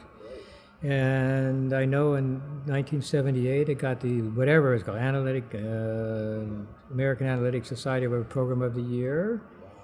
And also, around 1977 or so, a guy named Bruce Hodge from Athens, Georgia, knocked on our door. He says, I am here from the EPA. And we want to use your software to find water pollutants. So he says, well, I want you to show me, because I had to write all the tapes to distribute. You had to do everything, right? And then we sent one to the EPA. And so we did that, and it was used for that, to find water pollutants. And then Bruce came out here, and he ended up working for NASA. He really liked the area, and so he left Athens. But that was interesting. He had a little room in our garage, and he lived there. Oh, that's fun. We had a few residents in there before we tore the thing down, but so that was that. And then in '78, Josh went to Rockefeller, and Tom asked me if I'd like to work for some exam, and I said, sure, why not? Sounds something new and different. And out of that came But we wrote something. There was a guy who wrote. We had like Facebook and all this. They are not firsts. We had some. Of course, we had NetNews and all that stuff. But we had a bulletin board program. That was one of the things I had two jobs. One, user-oriented stuff. You had to take care of users. Two, your own research. And so this thing, everybody had their own bulletin board. They could post on it for sales and this and that, whatever you want. And, and so I took care of that. And then, you ever know who Larry Tesler is? Oh, yes. Okay, well, Larry wrote a program called Pub. And Pub was for publishing documents on typewriters. Pop, underline, back and forth. And it was macro-based. And someone always wanted a new macro. And so they asked, who will take care of Pub? No one volunteered? I will. Always volunteer for what other people won't, because you're going to learn something. And the name of the game is to expand your knowledge of computing. And so I went in, I could write macros and do all, and it was a really beautifully written thing. It had this bouncing ball typewriter, and you get nice typed letters, and the people who used it knew the macros. And it was, so that was fun. And that's where I actually got to meet Larry, because he went to Apple. And then they had a demand for TTY FTP, that is, ARPANET was going down sometime in '79 for whatever. And so we needed a ways of doing FTPs and et cetera. We'd use Telenet, stuff like that. And so I put that together, and that became Kermit for the Macintosh. And then around 1979, Christmas time, Xerox PARC unveiled Ethernet to us, and they did it to MIT and other universities. And we got some BCPL sources, cables, lots of big things with cables, In those days you used transducers, which were boxes that had a little cord that came out, and you drill into the cable and clamp it in. It had a needle, and that's to get to the cable. And at the other end, they had an attachment to the computer. I don't think it was RG45. I don't. But anyway, it snapped into your computer. It had all that stuff, and I think they called those vampire taps. That's a good name. Because it just dug right into this. But it worked. Yeah, yeah. You had to get some copper. Yes. The coax. And so Tom said, well, you're our packet guy. I said, sure. So do what we can. We need to get from here to Pine Hall, and computer science will do something. So we made something called Gateway. I said, well, I hope there's some code for this. So I went in and looked at the BCL sources, and there was the word Gateway with two squiggles. That was it. I said, okay, well, that's mine. Mike Achenbach, they had a single user Ether tip, and those were things where you could take a terminal and plug it into it, and then it would go out on the local area network and connect to any system that was running PUP services. Okay. And it didn't have an operating system. So I said, well, it has some up and down the stack thing, but that would not do. So I said PDP 1105. I learned about the hardware. I knew of PDP 11s because I had to make they had a limit on the disk block sizes inside the RT11, so I had to go in and modify the OS to make it larger, so we had 10 megabytes. And I did all kinds. We had to do everything in that lab. If the system broke, you ran diagnostic. The deck engineer would come out. You'd pull out boards. You'd look at them. He would fix them. You put them back in. You run your diagnostics. When we got disks, new disks, and they cost $10K for 10 megabytes, what you had to do was run tests and adjust them. So I wrote disk diagnostics that would move the arms this way, and Nick, the hardware guy, told me what patterns to write. So we did this way, and so then because it ends up on the inside, you had problems. Because it got very, very tight in there, right? And so we made these adjustments. They had everything, But that was good, because I knew you could key in things. So it was, you were doing that. You had to archive everything every night before you went home, et cetera, et cetera. By the way, how reliable were hard drives as a technology at this point? Once you got them to that point, they were reliable. Okay. And we'd run the tests, we'd run those diagnostics often enough to make sure that if they were getting a little bit out, then he would do whatever the adjustment that he did. Yeah. And And this happens a lot later on when we were making Ethernet. They would make he made a wire-wrapped PDP 1105 Ethernet board, and so you had to test a wire wrap. So you just key in a few little instructions and do some testing, and anyway, that's how that would. So in those days, you knew the hardware, the software, the memory limitations, the disk limitations, and those were all ingrained from all of the stuff before, right? Okay. It's still possible for one person to understand the whole Megillah. It's God. That's what the brain's about. Which may not be the case anymore. It is definitely not the case anymore, and this is the problem with a lot of the software out there. Yeah. It has a lot of just unnecessary old legacy, whatever, and I mean, we'll talk about this a little later, but in those days, okay, so I did this TTY-FTP and mainsail that Clark Wilcox invented, etc. And then the Ethernet came, and so I said, okay. Tom says, I told Tom, I'll write the gateways, which are routers. Mike, he'll take the ether tip, and he can literally pretty much translate, but he would then use my APIs that I gave him for the operating system rather than that, so we could do it in what I called a way that you'd have really, they're sort of coroutines, but they ran as kind of serial processes. Okay. And so this is described in detail in the paper I wrote, by the way. I mean, I have a lot of C code in there because fortunately, when I left Stanford, my code was public domain and I took it. And I left all of my comments in there from the PDP 1105 because I had forgotten what priorities it is running at and all that stuff. And you can just see the migration. So I wrote this stuff in the mix of assembly language, which it's nothing in those days. We all did assembly, right? And then the Alan Snyder portable C compiler is something I found from AT&T. This is pre-Kernighan-Ritchie for us because they had one for the PDP system, but it didn't. I wanted to be able to compile and test on the DEC system, and because I could test all the logic, and then when that was done, I could make object code for the PDP 1105. We had buses, I could load it in there, and I could test it, right? And very carefully move along day by day. So I used that initially until And the interesting thing was really once I got it running on the PDP 1105 is how are we going to debug it?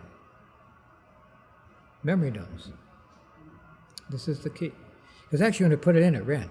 I just put it over there,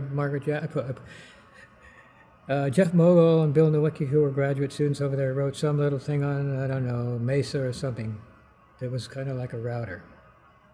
I wrote the one that was in Pine Hall, which was a little more than 2,000 feet. So Nick had to do some adjustments there because, I'll explain that later, remember that. And then, so it worked. But I said, well, ever so often it would crash like anything did. So what we did, a guy named Eric Schoen, I said, look, Eric, you write whatever they call it.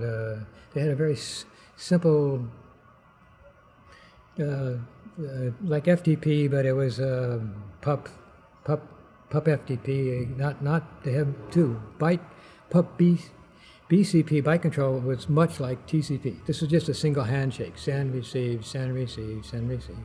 Write this, put it in the proms. And he wrote down for TOPS, it was DEC 10, that's system 10, TOPS 10. For DEC systems 10X, he wrote a daemon. So it would crash over, they'd send memory over there, and then I had a memory dump. But it was all binary and useless. But what you do is you have the link, the loader map, and it has at every location the names of things. So you take and you synchronize those and write a memory dump where things are named, like this is where the memory starts, these are the routine calls, all of this stuff, this is the last place in memory. Then this is your memory allocation routine, which was an interesting thing, but it had such a doubly linked list thing. And so you look at that, and you can see, because in C the problem was usually, but not always, that you overwrote a string somewhere.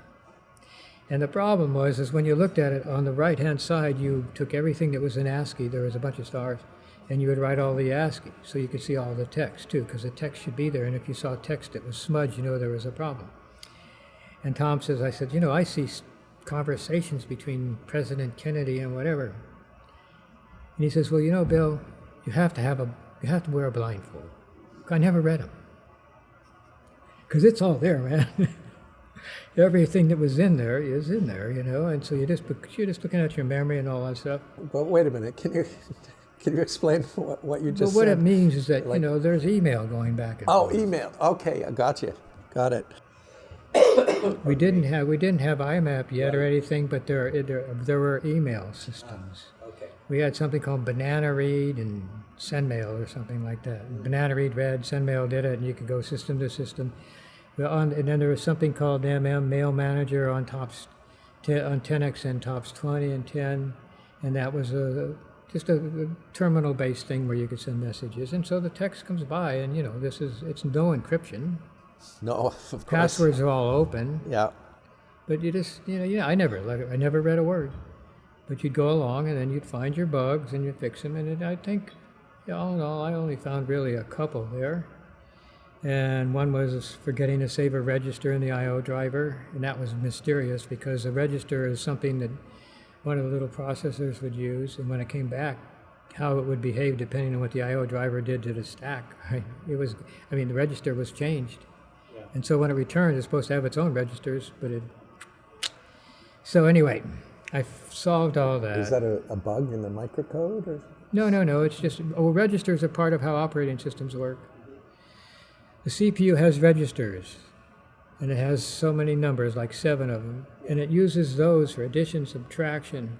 If there's something to fetch something from memory, it puts a signal on the bus, get memory address this, and the memory that gets it answers and sends the memory, and it goes into a register, because you can't add A to B in memory, you have to bring it in. So the registers are where the CPU does, at least in those days, I'm not sure what does all of its actions. Yeah.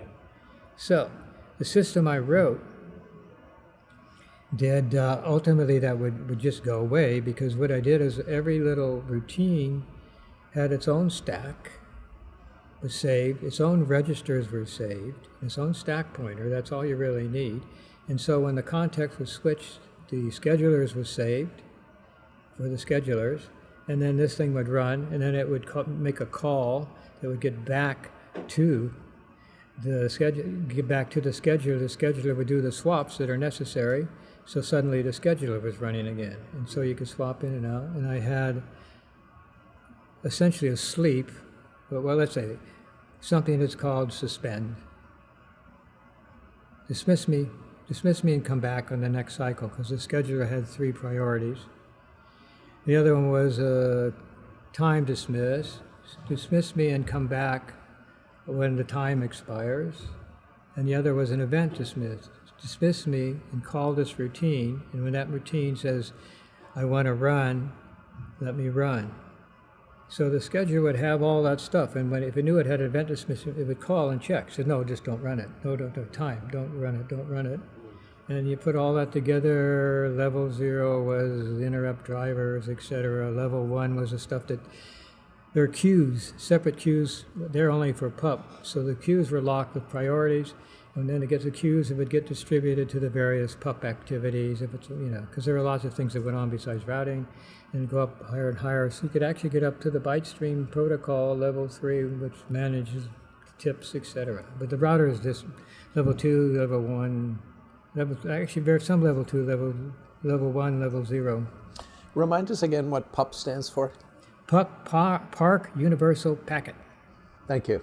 And that's from Xerox PARC. Yes, okay. And that was a 3 megabit protocol. And it was really interesting. There are lots of things it did. It had altos and it used it. And laser printers? Huh? A laser printer, I think. Well, actually, I think the laser printer, actually, I know Les Ernest made Imogen, because Les is one of my best friends. He recently passed away. I wonder why he stopped answering my email, because we used to go out to lunch quite regularly. Yeah. And there's a lot to say about Les, actually, wonderful guy. Yeah. And so he did Imogen, but he was kind of director of the facilities He was the director of the facilities director. He sort of said to manage that when Cisco was formed. And there's some stories there. But anyway, so all of that whole thing was put together, ran beautifully. I always had and I put lots of instrumentation in. Okay. And unfortunately, I didn't hook a terminal up to the PDP-11, although it could have been done. So the way if I wanted to figure out what was going on, I'd actually halt it to a memory dump to get the statistics at an off hour, 2 in the morning, and then just reboot it. And I could see that I could really push things at bus speed, and you can't expect any more than that. And then the guys, Bill Nowicki, who started Legato, which was a good, fast line print, tape drive storage stuff.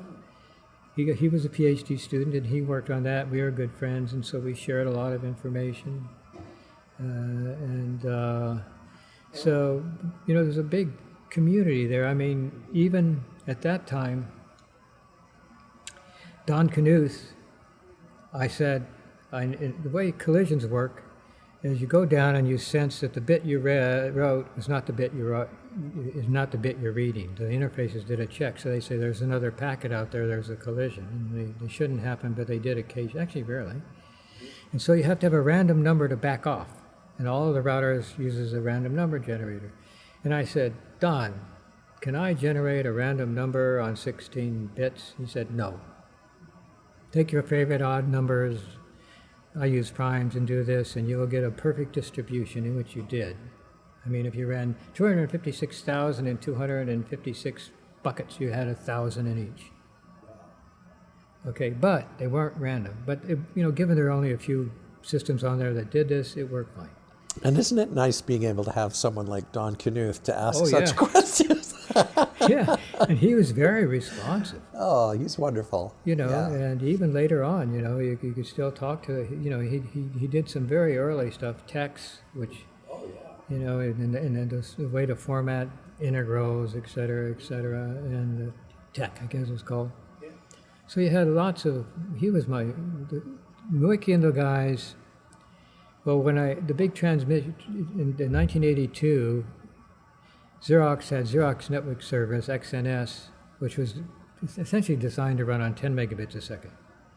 And the whole network addressing scheme changed then. That is to say, on a 3 megabit system, you have something that encapsulates a packet. And those contain the interface addresses. Because without that, because the interfaces can't read IP addresses or anything like that.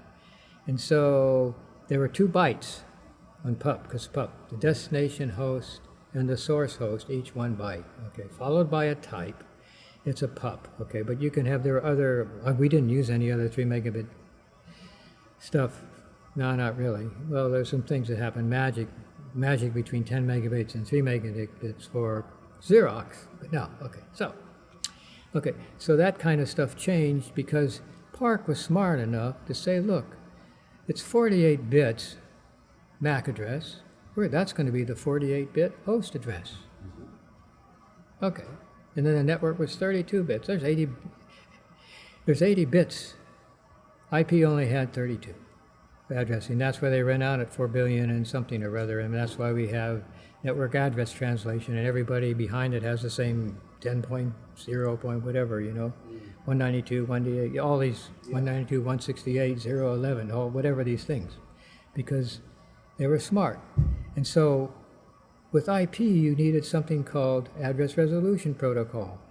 If this is your IP address, please tell me your 10 megabit address. And the routers had to do that, because you come along, all you have is an IP address. It's got to go somewhere. All right, you look at the network. Okay, the network, it's a local network. It's not one down there, another one a router away. So you broadcast that out, and they answer. Okay. Although I didn't realize what I did in this, the 10 megabit, the last router had 44,000 lines of code. C, Kerningham Ritchie, that's a lot of code. I worked a year and a half on that paper, a few hours, 3 days a week, because I had to understand my code first. it was quite elegant and very thoughtful. And so what we did for a lot of things, I built these huge tables, so I didn't have to do it because we knew where all of these with those translations. And if there was, so I didn't have to do a lot of ARPs on 10 megabits. And there was a way to go, because of course Park wanted to go XNS on 3 megabits a second. So I had to know how to do that, and I built some tables to do it, et cetera, et cetera. So if somebody came over here and it sent an XNS thing, and I looked at the destination XNS address, I could look in a table that I already built and find the PUP address, and vice versa. So you had to do all these crazy things, and the list is about 14 different things that were new. Altos, for example, had a Mayday. Help, boat me. 3 megabit stuff, but I knew where those guys are. What does that do when you execute? When an alto is booting, if it says I want to load my operating system, Mayday. Oh, okay. As it's booting, it sends out a Mayday. Yeah, in the Mayday, I knew where those servers were, and I would forward and set up that stuff. And then the Xerox list machines, the Dolphins, Dandelions, and Dorados had something called a Breath of Life, which was their boot, 256 byte boot that they required, so that would be what the operating system ran to boot. So I had that in there. A friend named Bill Croft, who was sitting right next to me in my office, he showed up from Sun in 1984. He quit. I asked him if he could work for us. I don't know how he found me, but he found me. And I talked to Tom, and he was a Mac pro. He really understood Macintoshes. That was his hobby, but he was a hardware tinkerer too. This is Tom Weinfleisch? Tom was the director. But this guy's name is Bill Croft. How do you pronounce Tom's last name? It's Rindfleisch, Billy. Rindfleisch. Rindfleisch. Rindfleisch. Rindfleisch. Got it. Just want to get that on the record. Yeah, he is, if you look at him, you can find him out there. Yeah. Super director. I showed up in his office. I said, Tom, I've written the 10 megabit stuff. I said, I think I can make it run faster. I have lots of instrumentation. I write about it in the paper. I mean, every little piece of information, routing tables, various packets, how many are packets, because I had to be able to go in and take an interface offline in one case, set it online, because crazy stuff would be going on. And he says, well, how long will it take? I says, I'm not sure. He says, take as long as you want, but when you come back, give me the proof that you did it. I had the statistics before and the statistics after. Because on those guys, we had Texas Instrument Explorers. Oh, the AI workstation. Yeah. Yeah. And they would do a whole sysboot. And we were over in the medical school office buildings, which you can still find over there on Campus Drive, and they were down at Welsh Road, which is 701 Welsh, right across from what the Red Barn was. We pushed those through at bus speed. Wow. Which was what? Do you recall? I don't remember the bus. I don't remember the numbers on the... More than 10 megahertz? Well, the bus, oh yeah. More than that. They were Andy Bechtolstein's 68,000 boards. Okay. And those were actually, the CPU was 8 and 16 megahertz, but the buses can be much faster. Tell us about these boards that Andy designed and how those fit into the whole story. Okay, well, in 1982, he actually started, there was something called SUNET, S-U-N-E-T. His master's thesis was a CPU motherboard and a 3 megabit Ethernet board. Well, he had those, and so we got them. Because, computer science, because we wanted to go be able to do 10 megabit stuff. But the I/O driver was different because I had already written one for the old Sun boards, and we had his, and also Park's. Well, actually, Park's. No, this was on the 68,000, so I used his. Because no more. There was some assembly language only where things are critical. Otherwise, checksumming, et cetera, little things. And so we used his. So I had two drivers, the Sun and the 3Com. We used what was his name? The guy who founded 3Com. Robert Metcalf. Robert Metcalf, yeah. So we used Metcalf's 3Com boards right off the bat because they were out there. And so I had to write an I/O driver for that, and I had both of those.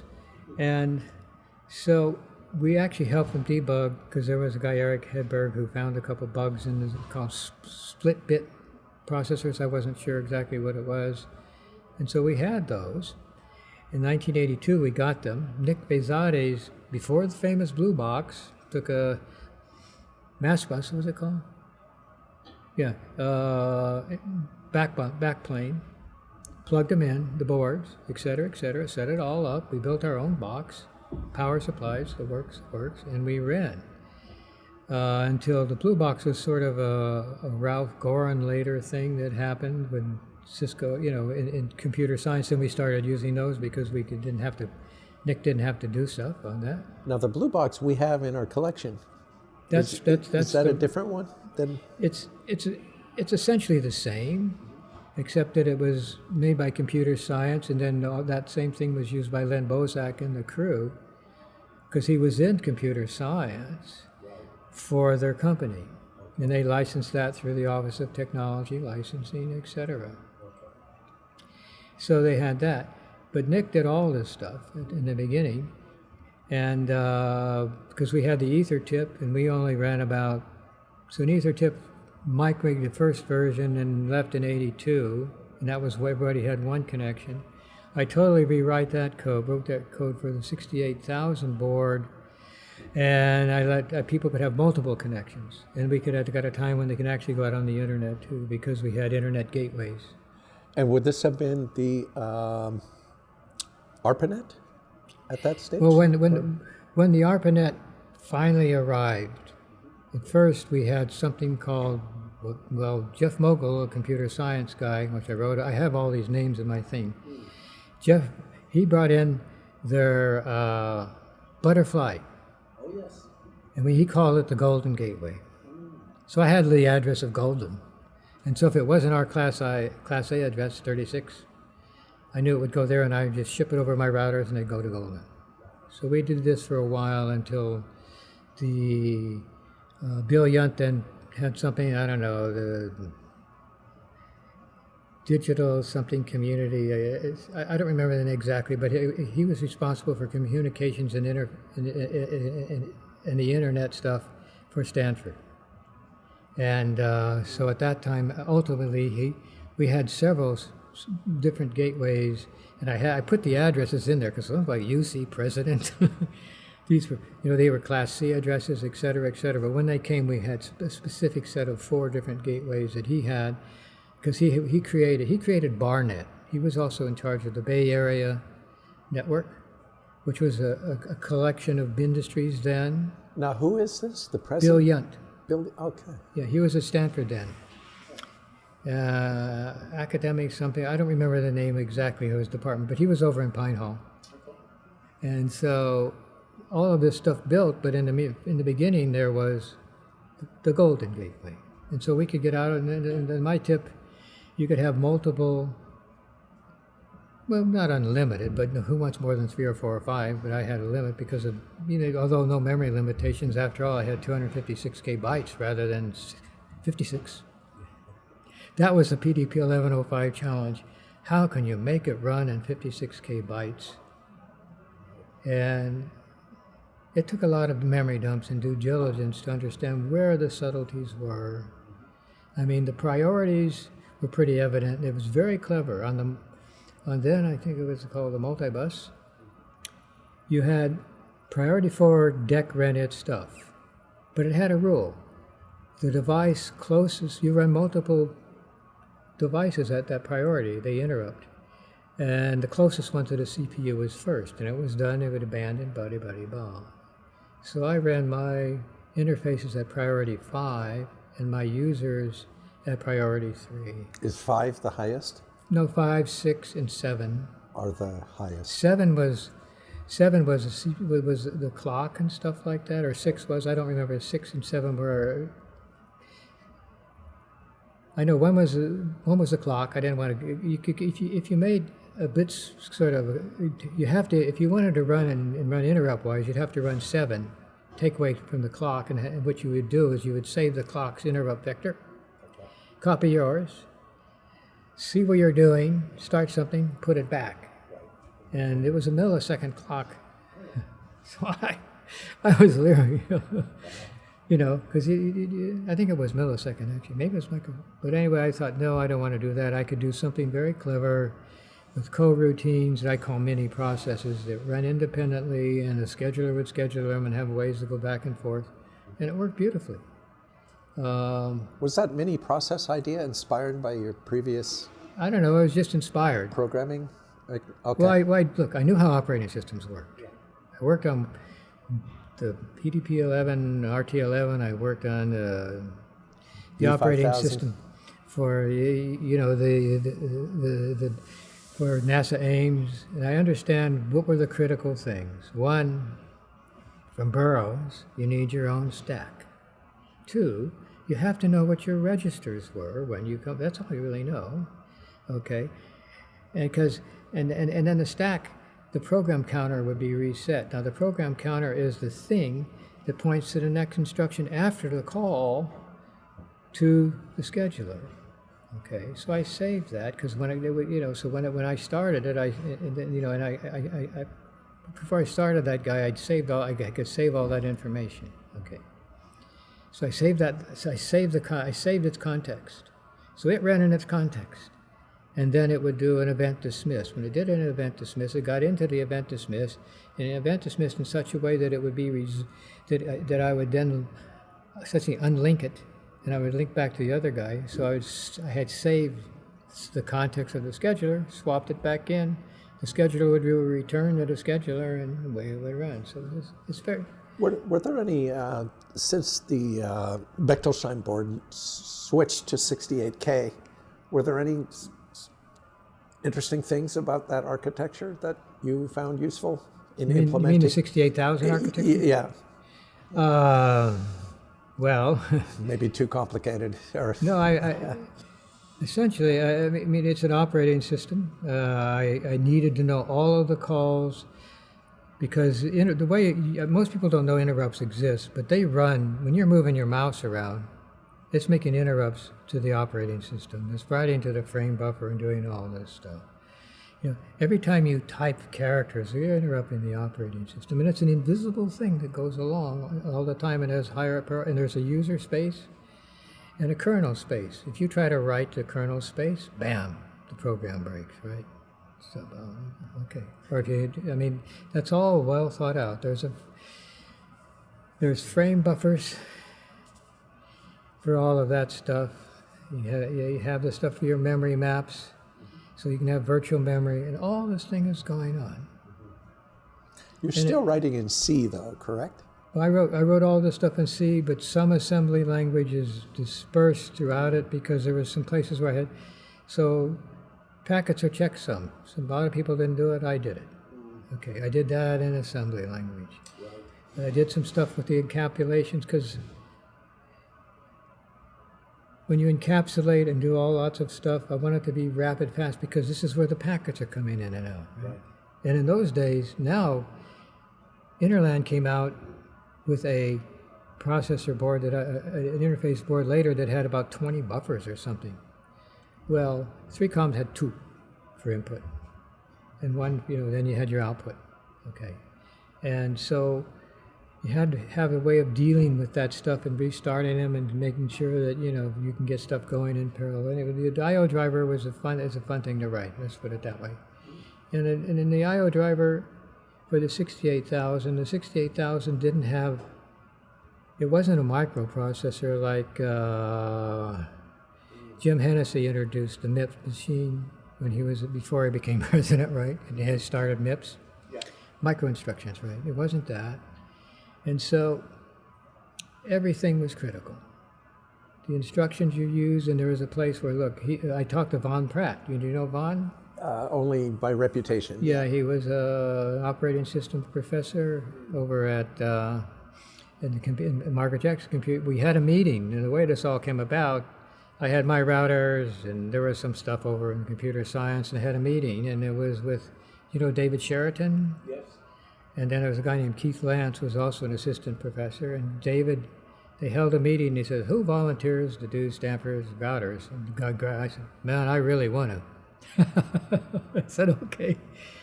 And so I had these guys. And so the 68,000 there's ways to copy from the input buffer that's actually in the hardware into your own input buffer, right? And I sort of did it in a loop like this because there wasn't, but there were some inefficiencies. So Vaughn says, "Oh, I have a macro for you." So what it did is it was just a bunch of calls: move, move, move, move, move, move, move, and then move the remainder, right? Because you know at the minute, and you did a little arithmetic to set it up. And it was a nice macro, which I say in the paper I wrote, a gift from Von Pratt, right? And for the CPU, there was no real documentation too much, but Jeff Mogul over there had written the CPU code for Sundet. He says, "Here, take this header file. I have all of the call addresses. So you don't have to worry about," I would have spent a week and a half looking that all up, right? So we had that wonderful interchange. So I note that in the paper. Jeff Mogul gave me this stuff, right? I have all the dates. Like you say, some people cross the ocean to get a date right. Yes. Well, I spent a year and a half to get those dates correct because this is very, very important. So that was a powerful change of 8 megahertz we ran. Then there was a 16 megahertz version, and then Cisco used a 16 megahertz version. They did a rewrite of my software, and ultimately, I will only say that this is interesting. Cisco was founded in 1984. They showed up in my office in 1985, and Len was the director of a computer science facility, and a good friend.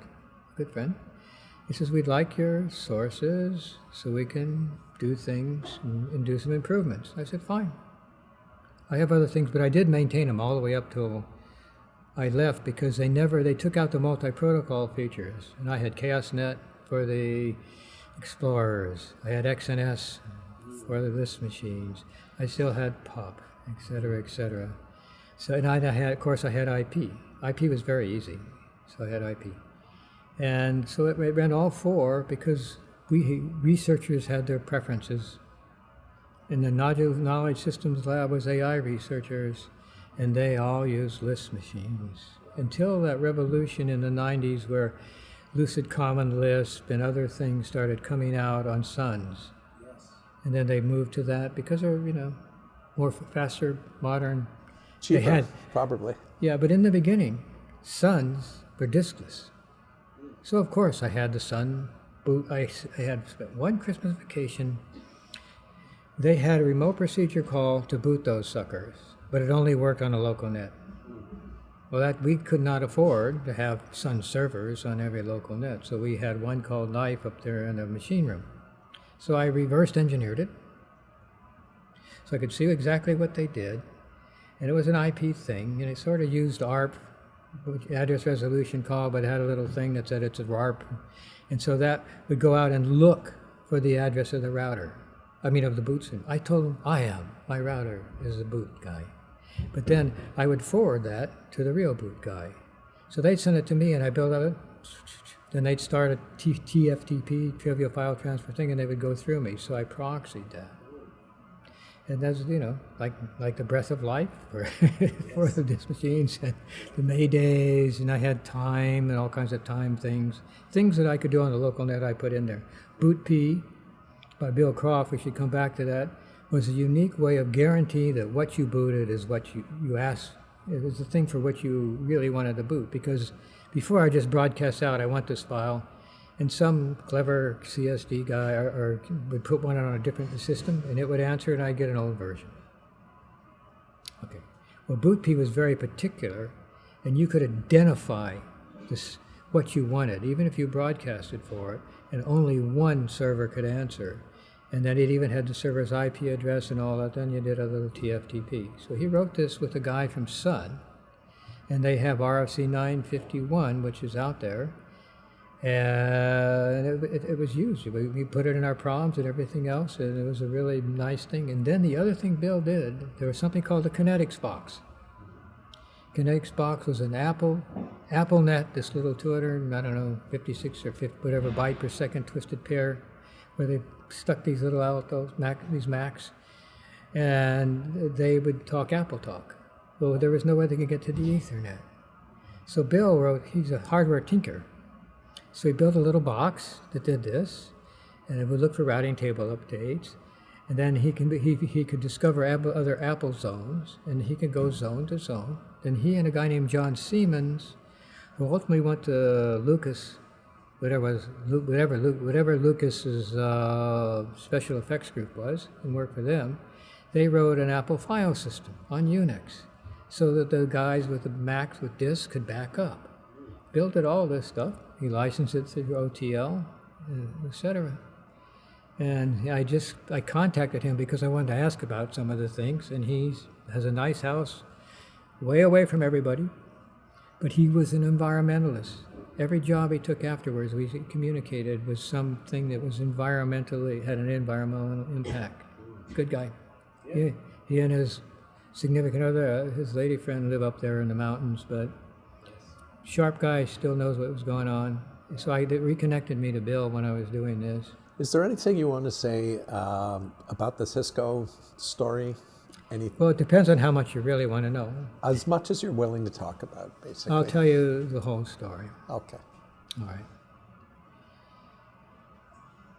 Len Bozak and Kirk Lohe on Cisco on Stanford time. Now, this was not illegal, by the way. Developed the router, and also they had the EtherTip too. That was in the license that came out in 1987. Now they already had products by then, and they took out all of the multi-protocol stuff.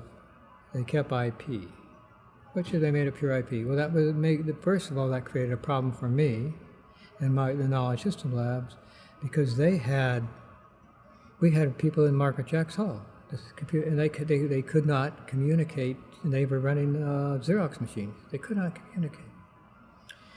So Bill Yunt said, well, I really want to run a pure IP net. And I said, okay, fine, Bill, But Tom Deanspear, who was then the director of the facilities, was a good friend because my daughter went to high school with his son.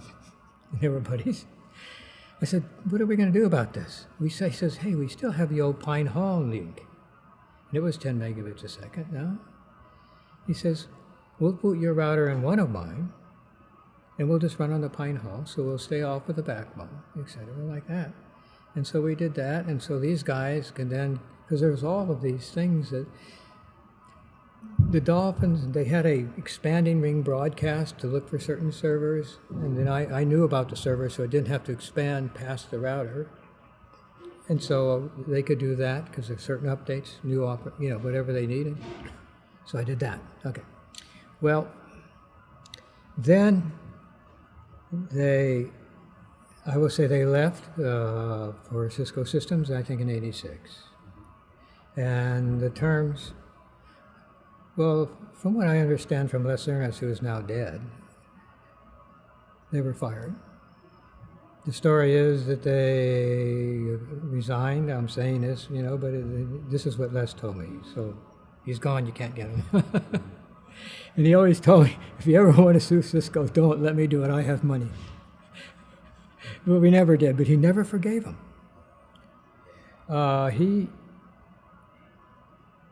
He was president of the American Bicycle Association. He was a letter. He was a letter of the law guy. Yes. And he was very upset with the way that was handled. And I forget the second CEO, who happens to be actually my wife's father-in-law's good friend.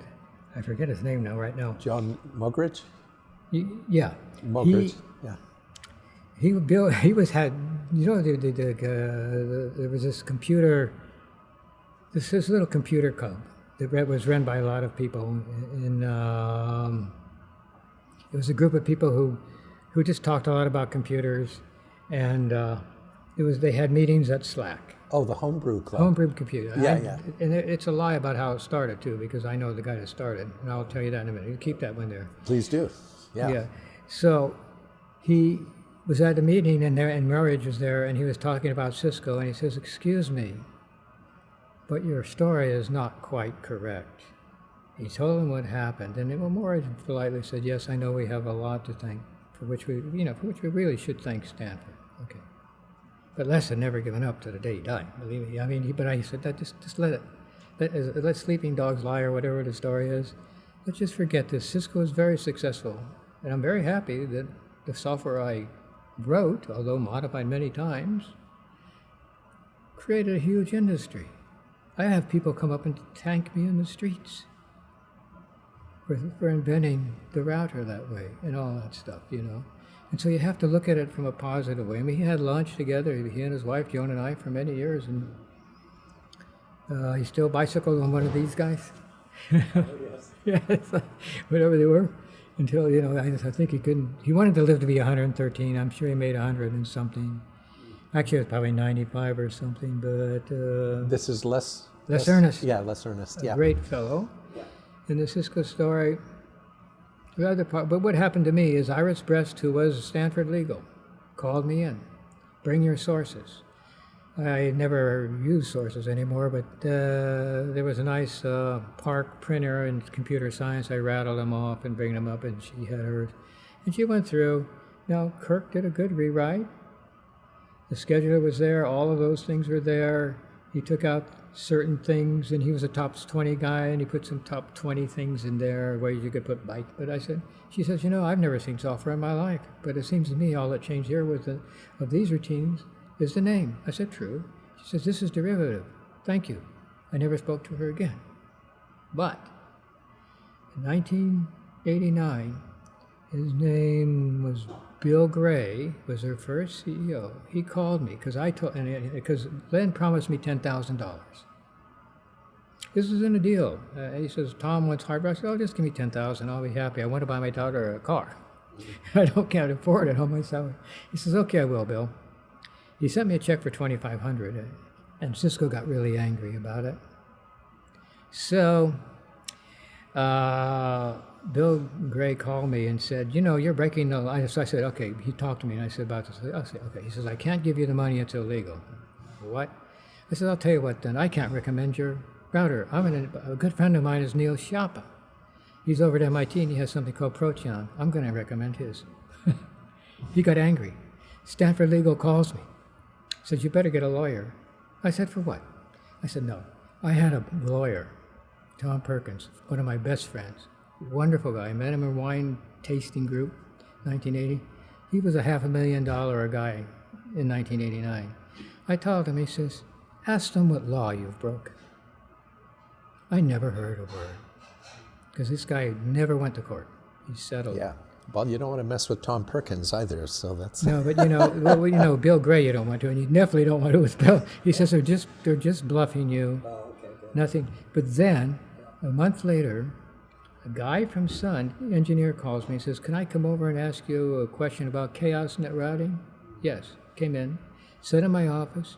We went to the VPN to Sun. I looked at his code. I said, you don't understand chaos. It's low end. The network comes before the host rather than the other way for the high-enders. You just got to do that byte swap and you're all right. Out he went. Never heard back. But that's me, right? I mean, I'll help you. And I said, and then there was a guy, Benjamin Levy. He came in 1984, and he says, Ralph Gorin wants to do some ether tips changes, and he wants to be able to connect in and then do line printers off of that. I said, well, I'll tell you what, I'll tutor you, tell you how it all works, and why don't you work on that? And he did it. And when the royalty statements came out, I could have taken them all, but I gave 15% to Benji for his ether tip because they licensed that too. And in 1994, he came over to me and we were watching the girls play tennis up on Campus West. And I said, well, my stuff's running. Yeah, he says, it's still in there, but it would change. I knew that. And Benji he went to work at Cisco, and I think he's still there. He's getting a little older. So that's that story. A few things left out because I know I want to talk about that. Okay. I will tell you offline. Yeah. But anyway, so it was kind of a strange circus. But if they would have gone through OTL in the beginning, because the 68,000 board was developed, but it was part of Andy's thesis, so it belonged to him. That's how it worked. Whenever I hear people complain on 60 Minutes, oh, this person from China came, got his PhD somewhere, and took the code over to China, now they're using it. The academic freedom law says that your work is yours. That's it. And believe me, if you look at all the work the Chinese are doing at Stanford, if you read their Stanford reports, and God, medical work, mineralogy work, battery work, they're just driving things, and they're here. Fei Li, right, and her AI stuff. I have a lot to say about that, because I really like their orientation. But it's not the first human-associated AI at Stanford. Stanford is a Sunmex University, medical experimentation in artificial intelligence and medicine, NIH, all of that stuff. I went over to NLM, National Library of Medicine. We talk about this. Ed was there. It was all human-oriented, but we didn't have the CPU speed. Neural nets came. They could identify numbers. We said, so what? What can we do with that? She never talks about the hardware evolution that enabled deep learning, large language machines. Everything was megabytes of core, megabytes of everything, giga, tera, peta. Do you remember Sun? I remember their shot across the bow was to create a 3M machine.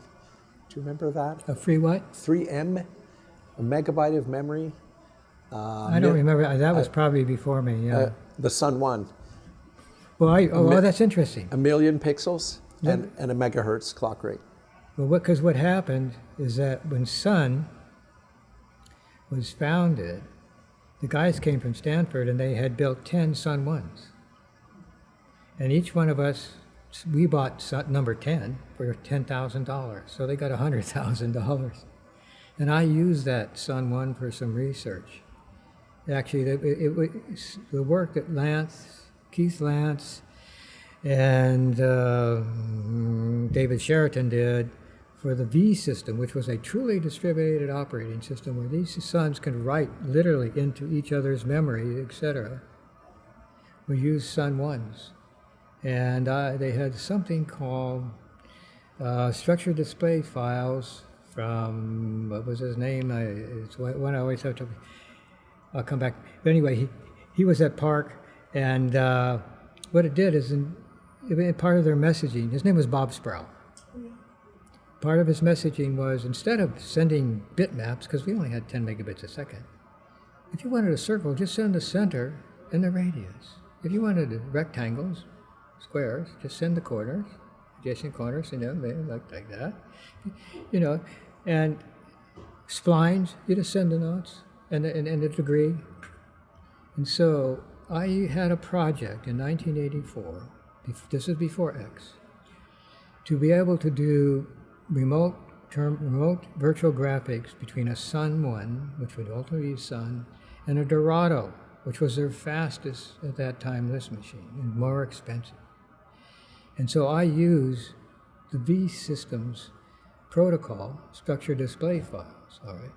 I said, this is so cool. And actually I gave a demo for a grant, and people from MIT, et cetera, all they came out, they were on our committee, and I gave a demo of that to show how it worked, and we could draw, I had it running on a Dorado, and we drew a little skeleton, okay, and that kind of stuff, and it all worked, and it was a realistic, display that we could do this, but then X came popping up, and so it passed. But I said, structured display files. Now what the trouble with email is we have diskless Suns. They don't have any backup. So why don't we have a protocol that uses structured mail files? Sends the headers, et cetera, the size, they're all text and the number of text, but you have to separate the text. We could use it on a bitmap display, and we could use it cross-country because it's very bandwidth sweet. And out of that came my proposal to Tom and the group for IMAP, which was called the Intermediate Mail Access Protocol, because we didn't know. But there had one restriction. It has to have all of the MM commands, which was the mail manager on top Stan 20, because that's what researchers use, and they want the same thing Okay, I said, well, there's this guy sitting over in Margaret Jack's Hall, not popular, but a nice guy to me, and named Mark Crispin. And Mark claims to be the world's maintainer of MM, and he is. So why don't we just bring him over? So I had enough money for one guy, he came over. So we put all this thing together. I wrote the first Unix server. He added together the protocol with some disputes, which there's one funny one. Mark, why do you have all of these S expressions? Curly, I said, he says, he wanted to program in assembly language, and then he also wanted to program, he always assembly language. Yeah, I want to go to Lisp. So he was writing something called, it was DMM, this was like Diablo, Dandelion MM, okay, MMD, and it would all be written in Lisp. And he said there's a read C, and I can read a structure into a structure, those S expressions, I don't have to parse them. I lost. I wanted, name value, header, subject, I lost because Mark, you don't argue too much with him. But he was really a brilliant guy.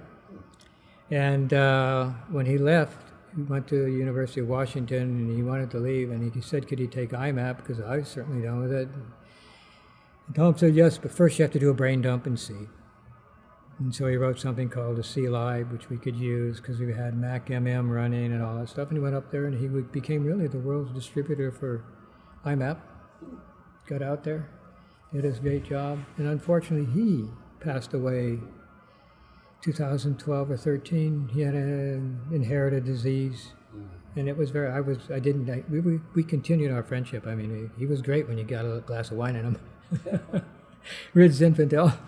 Anyway, so, there's all these background stories about people. Mark was a super wonderful guy. But anyway, the Bechtelsheim stuff really advanced our technology significantly. And I could, believe it or not, 256 bytes of memory giving 56 was like paradise to me because I could put all of these other features, which you'll read about in the paper, many more than that made like a hub for simplifying the communication by doing whatever you could on the local net, so you didn't have to go all the way across campus and all that. That kind of brings me to the end of what I wanted to talk to you about. But of course, you've had it 30 or 40 years after. Let's see. That too. Was maybe you could encapsulate that for us a little bit. Okay. And then we'll wrap it up. Okay. Yeah. So I went to Sun. The reason I went to Sun is I was thinking, this was 1994, and I said I've been about 20 years at Stanford. And I told Tom when I was hired, he says, you had a lot of jobs before this. I said, yeah. He says, I went to Rock at Gibraltar. I says, I'll be here. Don't worry. And I asked him when I left, did I satisfy your criteria? And he said, yes. And I left because, first of all, I was doing consulting for Sun for something called, it was called the Gypsy, which we called it, but it was their little diskless workstation, Spark Station Voyager. Right. Okay. Yeah, I remember. We have one of those. I have two of them, actually. Oh, yeah. That actually run, which is fascinating. I tried to give you one, but you said you already had one, so. Sorry.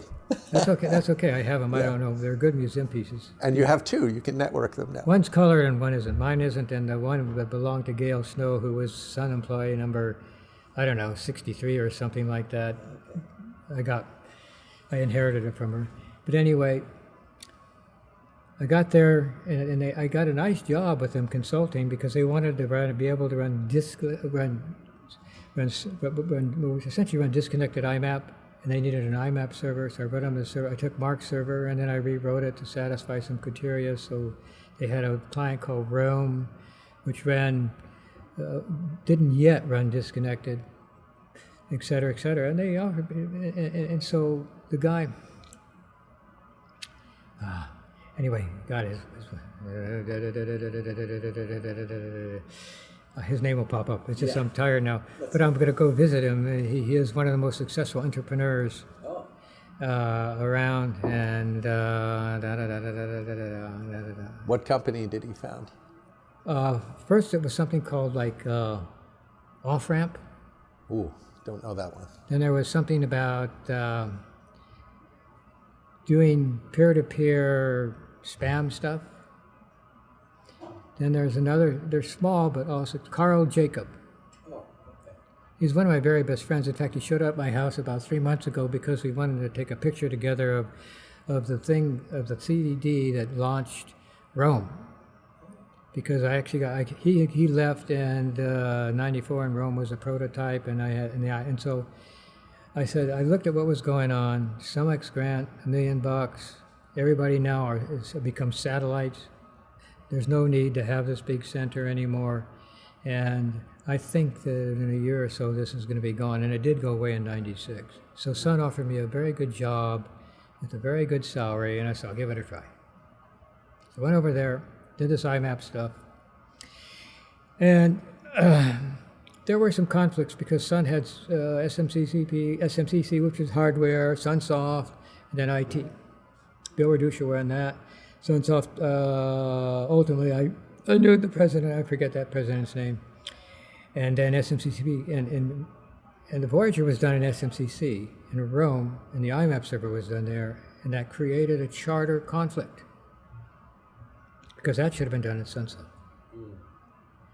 And so, but the IT group loved it because it was low bandwidth usage. They did NFS, and that's like using the 10 megabit Ethernet actually for a disk bus, you know.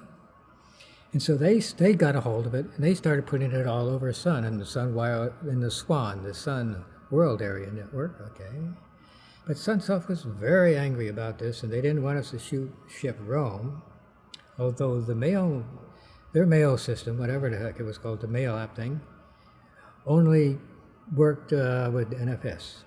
Okay, so we had a meeting. And one of the guys, I forget his guy, is an Indian guy, a really wonderful guy who sat on Scott's executive board, shared it. And our director gave his talk. Sunsoft came in and gave their counter talk. And he says, this IMAP sounds like a good idea. But the president of Sunsoft said, I will lay my body on the train that ships it. And you know what he said? Kill the guy.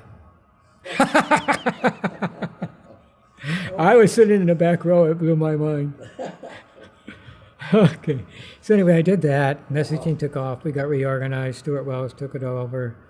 Because it was now a very good success, and I designed a whole new IMAP server called Sims 2.0. I did it actually on a trip between Cannes and Le Creusot on a train with my wife because we were going to a friend's wedding. And it was very successful, unique. I don't have time to talk about the design.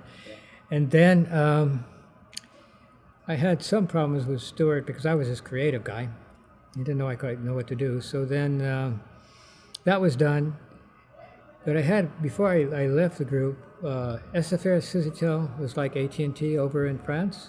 They hired me to do what was called WAP, Wireless Access Protocol, on GSM phones. Well, WAP server, they wanted to do email on it. So they took over my salary. They gave it. Flew Joan and I to France several times. Paris, La Défense. And they say, toujours parler français, hein? They love that. Even if I didn't know who, I said, no. They were my teachers. People are teachers everywhere. You China, you go, you speak Chinese, you screw up, they help you. That's how you learn. Anyway, so I did this, and I did it outside because Sun actually had an outside their firewall thing, and I would do it in a day. And they would be, when I was done, that was their night. They would come up in the day, and we debugged this all. It was installed at SFR Cigitel. I went there for the installation, et cetera, and at 2 o'clock in the morning, they tested it with they have a little, what they call maquette, which is a little test system, but that was the tower, 400 people in there. Okay. So I had to go to Saint-Denis, not the safest place, but I made it. And we installed it. 2 milliseconds later, it was running. So I did that on my own, and then Sun bought Netscape, and it became the iPlanet Wireless Services in a team of 10 people or so. So that was that one. And then I went over to this group that Well, I really got to understand with the WAP when I led Greg Papadopoulos asked me to run the WAP forum. And so I said fine, and I got a team together of about 4 of us, and we went to WAP forums because the goal was to get MIDP, mobile interface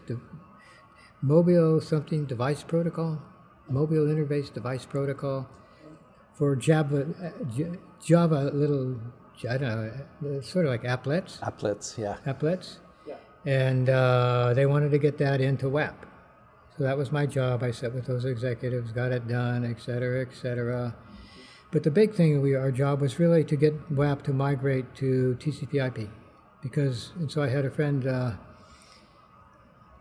in Sun Labs actually do on a Palm Pilot, because I wrote some little stuff that you could do this, go on the VPN and do TCP/IP end-to-end and not use WAP. And I presented it, NTT Docomo was there, the VP said, this is great. He got behind us, and the migration happened. Oh, wow. So that was part of that. That's a major development. That was a major step. And it wasn't like kill WAP, it's just that they had something called the WAP gap, because they used 40-bit encryption. And they went and that would get to the WAP server, and the WAP server would take that, put it in plain text, and then use internet. But Scott said, I'll never use that, McNeely. I don't want my stuff there. And so it's called the WAP gap. So we showed him his name was Vipul Gupta, by the way. And he did a lot of work in elliptic cryptography, which is very important now. Elliptic curve cryptography. It's very, very important now. And so that was that. And then after that, I left and I worked with a group to kind of market MIDP. Because it's very interesting, because I knew end-to-end stuff. And actually, iPlanet, you remember them? Yeah.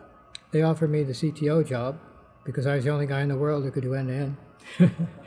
But I was very dedicated to my team at Sun, and my wife says, you are that guy, right? So I didn't do that. I went to Sun Labs, and I worked on some things mostly having to do with, I became CTO of Juxta, the first open source peer-to-peer thing. And I wrote all the encryption algorithms, et cetera, in Java, because we had to do that because of the US restrictions on encryption, et cetera, et cetera. And CTO, so I handled many disputes among, among the kids that work for us, I call them. And our director was Li Gong, who is a very famous guy if you look him up. Gong Li, oh yeah. He went to Tsinghua. From there, he went to Cambridge, got a PhD in security, came to Java, did all of the stuff for the Java security, came to Sun, Java security stuff, et cetera, et cetera. Ultimately, we ended up he left Sun over a minor dispute. He put Sun's in print in China. Dispute with Hong Kong because Chinese guys would not market if they went through Hong Kong because he wanted to get these Sun servers over there. It's called CIT, Chinese International something or other. Then he actually ran MSNet, Beijing. Then he became the CTO, sort of president of the board, something of Mozilla. I guess that's very same. And he shows up here. Now there's a company called Lenovo. He is the CEO. His office, he has an office at Town and Country. Yeah. And he comes here and, anyway, long story. So yeah, I did that. Lenovo bought IBM's laptop business. Yeah, I don't know anything about that. All I know is he's their CEO, and he actually usually lives here, but his mom is having some problems, and he went back to Beijing with his wife to take care of that. And he shows up. We have coffee at Douce France over there. Yes. Then we have after that, I went to Sun Labs, as I say. That lasted for a while. They had a reorg, and it was one of these LIFOs, last in, first out. So myself and Rita Chen, we were buddies at the time. I could go to a product group. I said, no way, so I left. Got a consulting job through my WAP work with the BBC and Nokia to do kind of a new version of peer-to-peer. We were offered $125 million for 3 years by Timo Timoen of Nokia in a big meeting there. And then he quit, and the new vice president of Venture said no. that all sort of petered out. After that, here I am. Well, that's great. Just one more thing. You mentioned that you like collecting wine with your wife. You wanna Yes, tell us a bit Joan about and that? I, we're not big drinkers, as I mentioned. As you get older, and we've never drank it for the alcohol, we really drank it for the beauty of the wine. So we started collecting wine in the 70s, 80s, and I had a little wine cellar underneath our house over there in the first remodel. And when I was still at Stanford, and I was in the med school, my office, and so 18 med school students proved that they could fit themselves in my wine cellar. Because we hung out with the students, right? They were medical students. Are really, there was a lot of frustration. So we started collecting wine. We continued in 2008. We did another renovation. And I put an underground wine cellar indoor swimming pool, one of these Swimex things. And we still have wine, but the supply is sort of staying steady because it's about a bottle every 4 days between us or something like that. So, but we still collect. We drink good wine, but not much of it. And it's 58 degrees, 60 humidity, very beautiful. And I played a classical guitar. I started playing in 1969. I bought a Sakaso Nakade handmade classical guitar, which he was one of the world's best luthiers, trained under Rodriguez in Spain. I got it for $400. It was $700 then in San Francisco, and I stopped playing it after about 15 years when I was really, really good, too busy. And I recently picked it up again about a year ago, and it's coming back pretty well. And do that, play tennis. I got to play tennis tomorrow at Stanford. Head coach of the women's team who just resigned, Ludi Faroud's one of my very best friends, and she still hits with me, comes down, So we do that, take our walks, stay healthy, happy. That's what it's all about, right? Grandkids, etc. But I'm very technically aware of what's going on right now. Let's put it that way. Well, Bill, I want to thank you so much for sharing your life and your career with us. And you are just an amazing, interesting person. So thank you so much for this. I really appreciate it. Talking about it. I have ultimate respect for this museum, as you know. And thank you. I never got super rich, but I'm wealthy enough. Yes. Thank you. And have a lot of fun, and it's all day-to-day life, Yes. It comes down to life. Yeah. There was a great Buddhist, and someone asked him, "What's enlightenment?" And he said, "Your day-to-day thoughts, buddy." And and that's it. Your day-to-day life. You're a human being. Enjoy them all. Garbage in, garbage out.